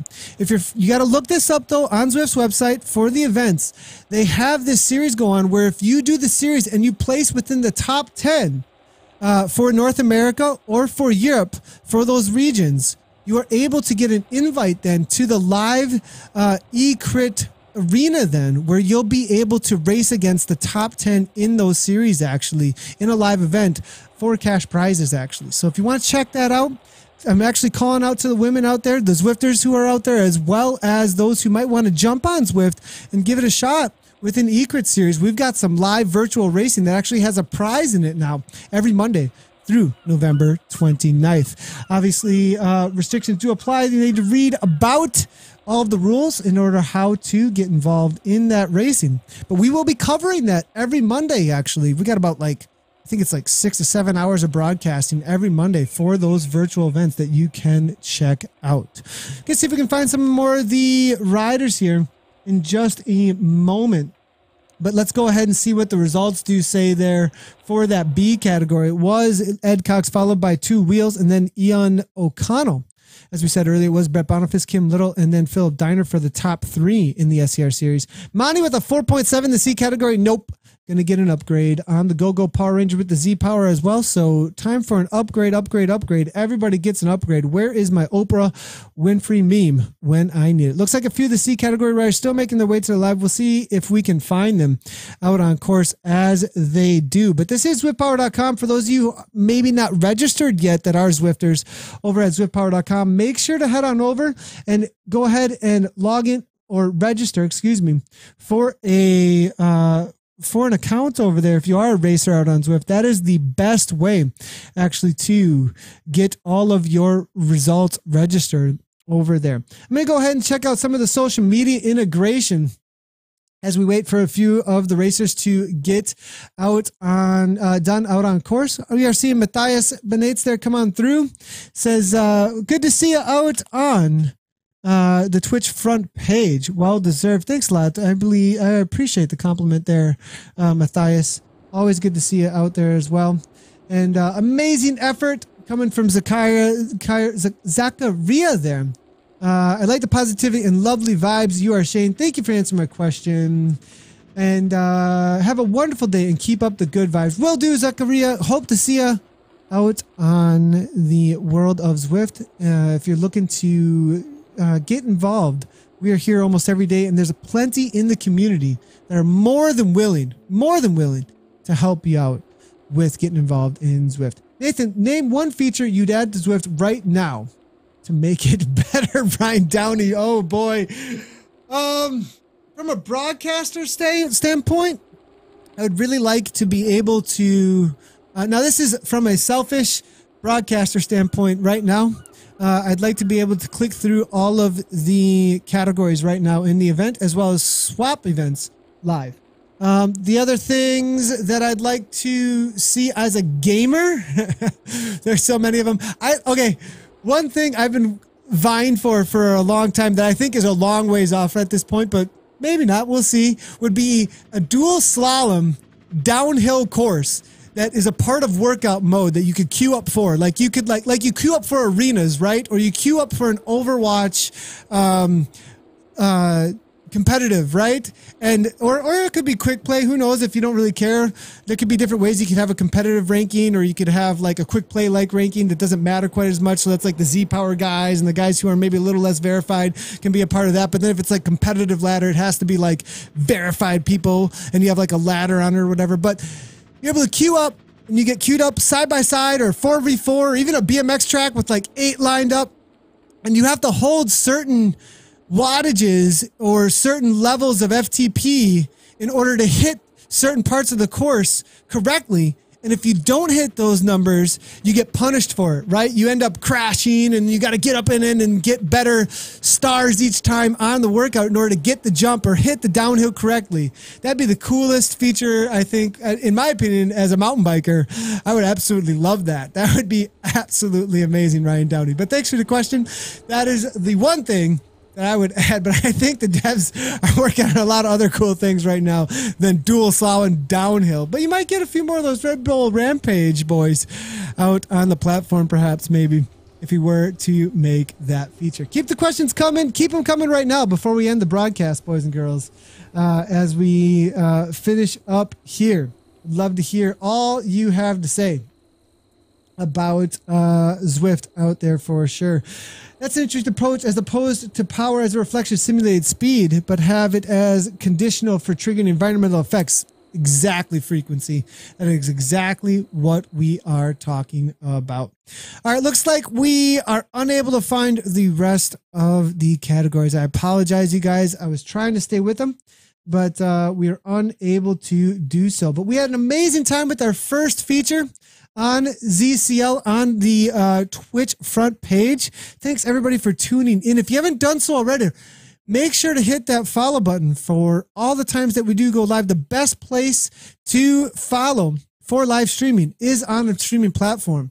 A lot of our viewers for the Zwift content are on Facebook or on YouTube for our live content, but live streaming platforms are the best place to be getting live notifications. You get push notifications to your mobile app if you have the Twitch app downloaded. You also get email notifications if you have those turned on. If you have the Twitch app on your desktop, it has a little pop-up that tells you Zwift Community Live has gone live. It's direct.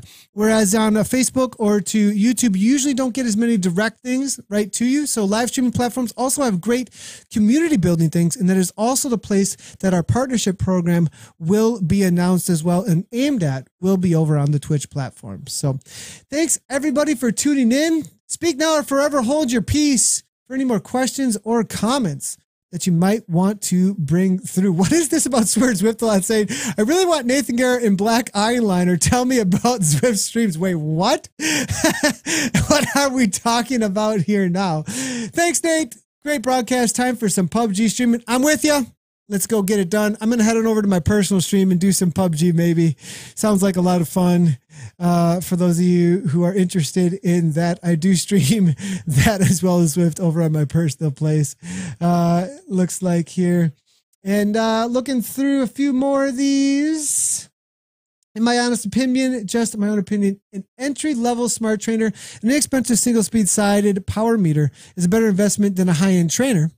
Training with power gets addictive quick. Yeah, so I actually used that exact setup for a long time, actually. I was on a nice power meter with an inexpensive, well, not the exact setup. I was on a dumb trainer. I actually liked the dumb trainer a little bit better with a strain gauge power meter for a long time.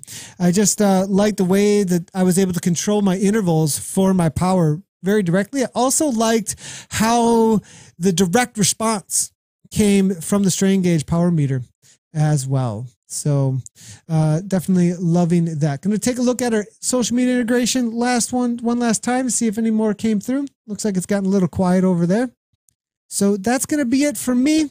We're going to run some awesome stories here for all of you. Actually, I do believe that we have a few of the good ones actually in store here about some of the amazing results that we have seen from people using Zwift actually for training. We'll see if I can bring in. We do have the Wild Cyclothon actually in here. It looks like, I think Johnny actually helped out to bring that right on in. Here we go. It's Wild Cyclothon, boys and girls. I think this is the first one though. I'm not positive, but we'll have to see. This is what I was chatting about our trip to Iceland, where we set a new record as well as won the largest race actually. I think we finished it in 36 hours, the full circumference actually of the entirety of Iceland. Here, check this out, boys and girls. I'm going to be tuning out though and go hang out for some streaming on some PUBG and get some sleep. I've been up for a long time, boys and girls. Make sure to hit that follow button. Thanks everybody for tuning in. Great job to all the racers. Awesome job to SCR and your organization of the races. Great job on the group workout, everybody who joined in. Welcome everybody over at Twitch as well as over at the Zwift community that's now tuning in over at Twitch. And we'll see you tomorrow for the KISS road race, as well as tomorrow morning. Don't forget about Ian Anderson's Racer Focus, where you can see him suffer on the bike. Always lots of fun watching people suffer on the bike. Cheers, everybody. And as always, ride on. We're here in Iceland for the WOW Cyclothon. We're doing one full lap of the country, and it's going to be brutal. So we flew in from the States and the UK. The race is around 1,300 kilometers. There's about 120 teams with 10 people on each team, and it's light the whole time, so you're going to be riding at 3 a.m. and it's going to be sort of quite bright. It's tough, you know. I did the race last year, and it's kind of surreal, and you go through different moments of highs and lows. At times you want to be on the bike because it's even less uncomfortable than being in the van. And that's definitely the hardest part, the sleep deprivation. In some ways, the physical and mental challenge of just sitting in the van for 35 hours is tougher than riding the bike, but that's all part of the experience. Yeah, the bike's all set up, so all the kit's done. The people are kind of a mixture of nervous, excited. People seem to be asking lots of questions about what the terrain's going to be like, what the weather's going to be like, what the tactics are going to be, so I'm guessing that's just a lot of nervous energy coming out, really. Hopefully we do better than last year. Last year we came third, so hopefully this year we go for a win, so that would be ideal. 36-hour race, everybody's going to have high moments, but the ones we really need to be careful of are the low moments. I think what's going to define this experience for us as athletes is how we cope with those low moments as teams. So when you have somebody who's on the floor, like, do you let them stay on the floor? No, you want to go and we'll pick them up and like hit the reset button. There's few people that I think see Iceland the way that we see it, in almost slow motion. You know, it's seeing parts of the glaciers. There's so many things that you might miss as just an ordinary tourist, and yeah, it's a great way to see the country. It's beautiful. Let's go win a bike race.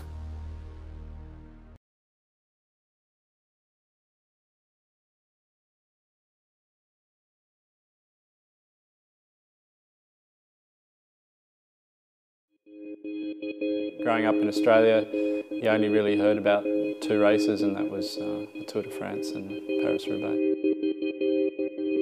One lap of the track. Matthew Hayman has won Paris-Roubaix. Unbelievable.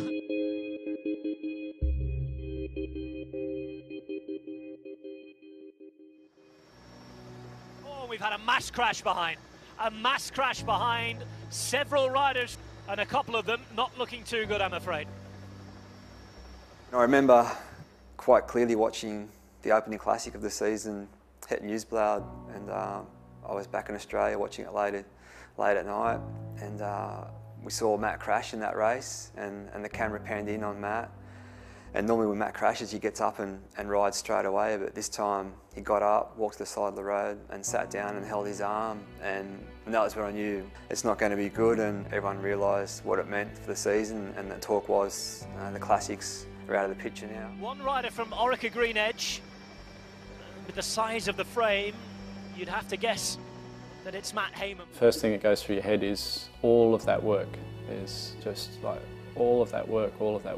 And then to get the x-rays, and yeah, there was just a crack through the radius. The doctor comes in and says, yeah, 6 weeks, you won't be riding. And that was the hospital doctor and the team doctor confirmed that and pretty much said, look, that's your classics done.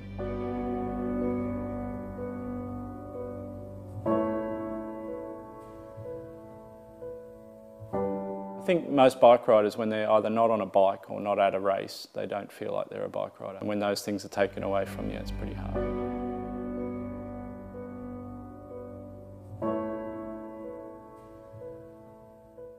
For the days after, I gave Matt a bit of space, and I was expecting an email or a call from Matt saying, you know, I've had this crash, classics are over, let's reevaluate the goals for the year.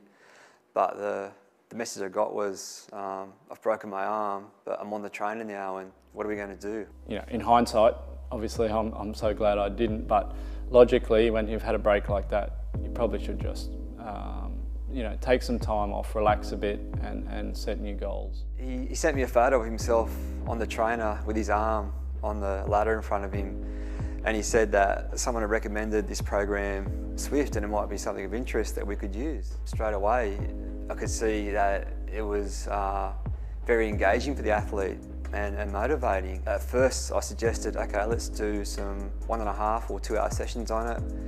And after the first few days, Matt was like, no, I can do double sessions on this, I'm enjoying it. And I think even the first time I used it, you know, still probably 5-6 days after breaking my arm, and it's still in a cast, and I'm going for intermediate sprints and I'm trying to beat times up climbs, and heart rate was absolutely through the roof. And that's when I thought, this is motivational, and this is, yeah, just it's a distraction from the actual training that you're doing, and it's more like you're going for a ride. And it allowed us to really replicate the demands of racing. And I think that was the key that it gave us, is that we could be very specific with the training that we put in place and replicate exactly what we had to do.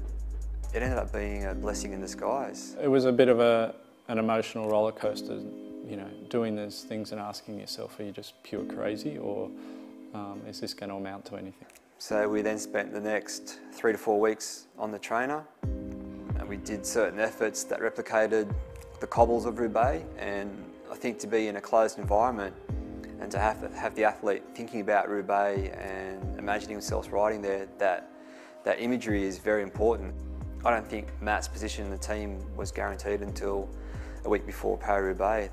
They weren't sure if he had the fitness to warrant racing, and there was also the risk if he crashed on a recently broken arm that it could do some serious damage. So there was quite a bit of hesitation and discussion about should Matt even start Paris-Roubaix.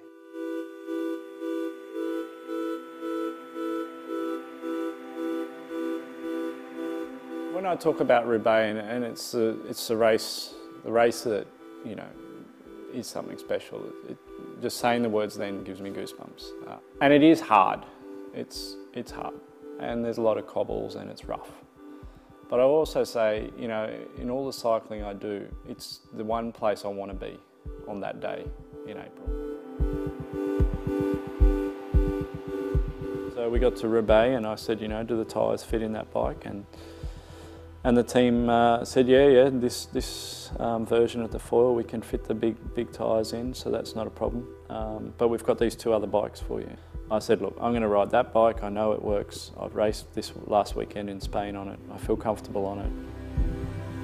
And I took a bit of a risk with the wheels too. I said, put in the 50s, and I'm going to ride the deep section wheels. And it's not the safest option, but I've got nothing to lose, really. His win was being there in the first place, being on the start line, so that was an achievement in itself. But he knew he was up for a good day and just wanted to be part of the race.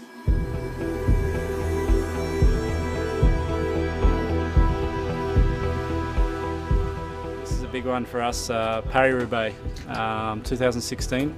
It'll be my 15th attempt at winning. Like my dad used to say, you know, got to be in it to win it.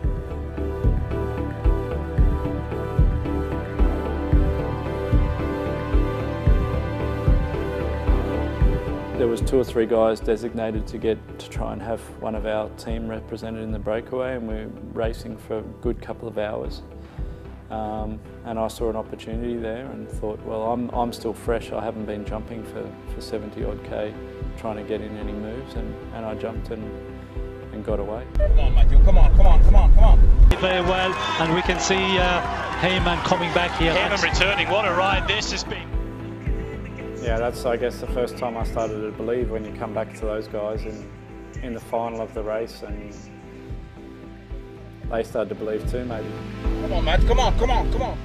You know, these are guys I grew up with, Matt, and now he's my director, and Lorenzo's Belgian. He knows what these races are, and he knows the history behind them. And Heyman's gone over the top of Tomica. 38 seconds back to anybody that matters. This is the leading group of 5. Hyman riding maybe potentially one of the best Roubaix in his life, and that says a lot for number 15. I wasn't really thinking, just doing. Go back! 2K to go.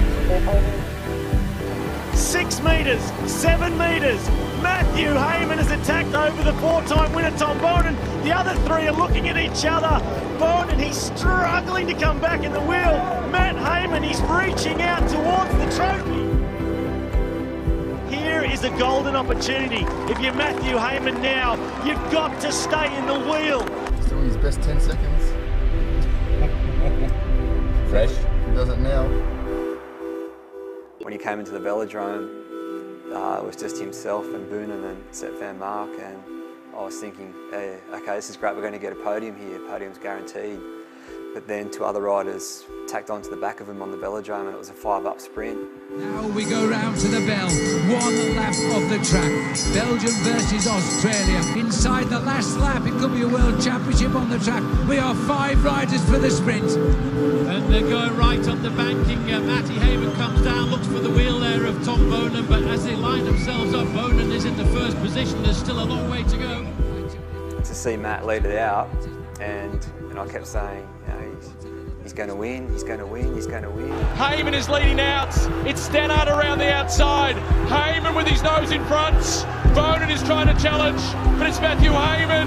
It's an early birthday present. Hayman holding on. Matthew Hayman wins. Matthew Hayman has won Paris-Roubaix, only the 2nd Australian ever. Unbelievable.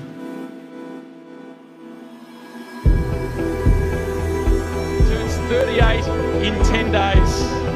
That's Danny Clark, the Soigneur. Dan Jones capturing the moment.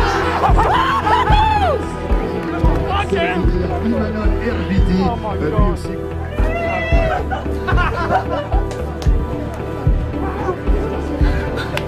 That's you.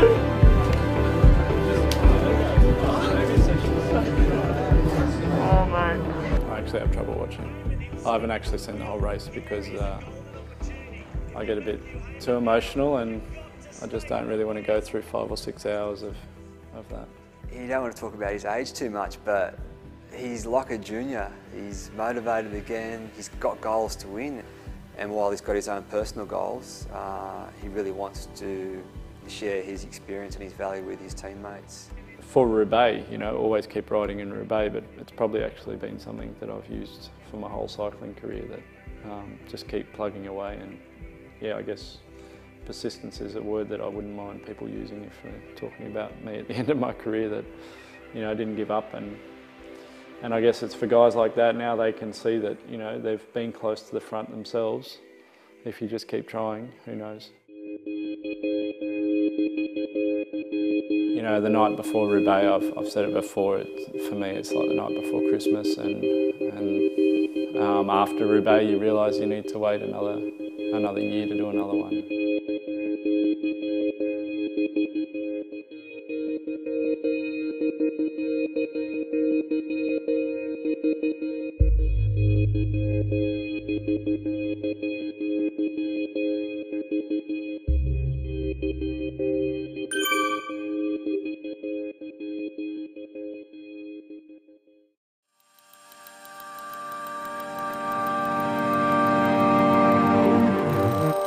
People say it's an 800-mile race, 1,300K race, but what it really is a series of 20-minute efforts. So as long as the boys can repeat those efforts, we're in good shape. It's meant to take around 36 hours, depending on how fast we go. We've got 1 driver. There's about 120 teams with 10 people on each team, and it's light the whole time, so you're going to be riding at 3 a.m. and it's going to be sort of quite bright. The first 100, 200, 300K of the race is worth like this. Saving those bullets for later in the race becomes exponentially more powerful as you go. Excited for this, a little bit nervous, drive at like 2 a.m. after 0 sleep, but here goes nothing. I have 2 of these for the next 36 hours. But aren't we gonna do it in 34 hours? Yeah! Last year we couldn't find 9 riders who even wanted to do this event. This year we had over 20 people from Zwift that wanted to qualify. So Kevin Poulton, who's the official Zwift coach, sent us a training program. So we followed the training program, which took 6 weeks, and then it ended with one final workout. And from there, Kevin chose the people who had the best results from the workout. Obviously, everybody that qualified is in great shape. The team itself is very strong. There's a lot of race experience.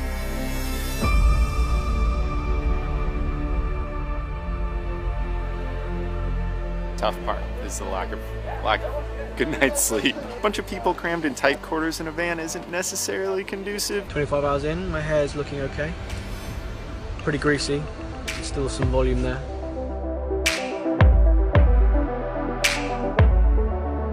It was super fast. I think we averaged 45k an hour. So luckily we got a bit of tailwind finally.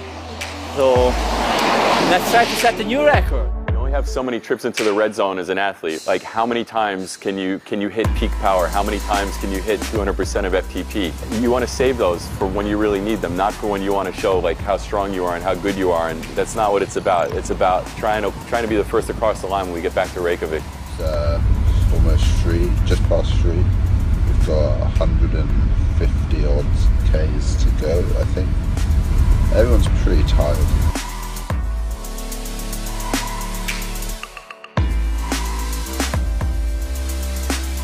We had like 4 of our guys on the road just pulling as hard as we could, and then we were slowly losing riders and just couldn't quite close the gap. It was awesome fun. Like the final part, there was like a sort of mountain gravel thing, and it was windy and rainy, and you could see the guys up ahead, and you're chasing really hard, and it was a really fun day. I want to get to sleep now though. I'm more tired than I ever have been in my entire life, and I want to sleep all day and all night, and I want like 8,000 beers. Compared to last year, we've done I think 2 hours faster. Last year was third, this year second. Maybe next year we'll win. We all did our best, and I think we can hold our heads high. I think we had, our high moments and our low moments. But all in all, it was a great experience. Great bunch of guys, and a lot of fun living 36 hours of van life.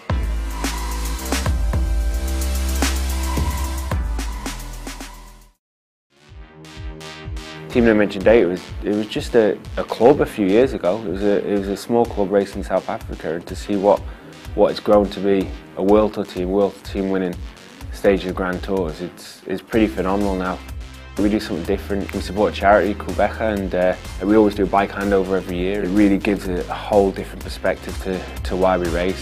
We're at our training camp in South Africa in November. We're going to be doing group rides on Zwift every day. It gives people the opportunity to ride, although virtually, to ride in real time with Team Dimension Data Pros, which is pretty cool. We get to ride with other people, Like, we race together all year, the guys in the team. I don't want us to sit and ride next to Mark Renshaw for the rest of the year, so it's a nice incentive to kind of ride with other people from all across the world. Join me and Team Dimension Data for Quebec. 13th and 19th of November, we'll create the world's biggest training camp. Everyone's invited.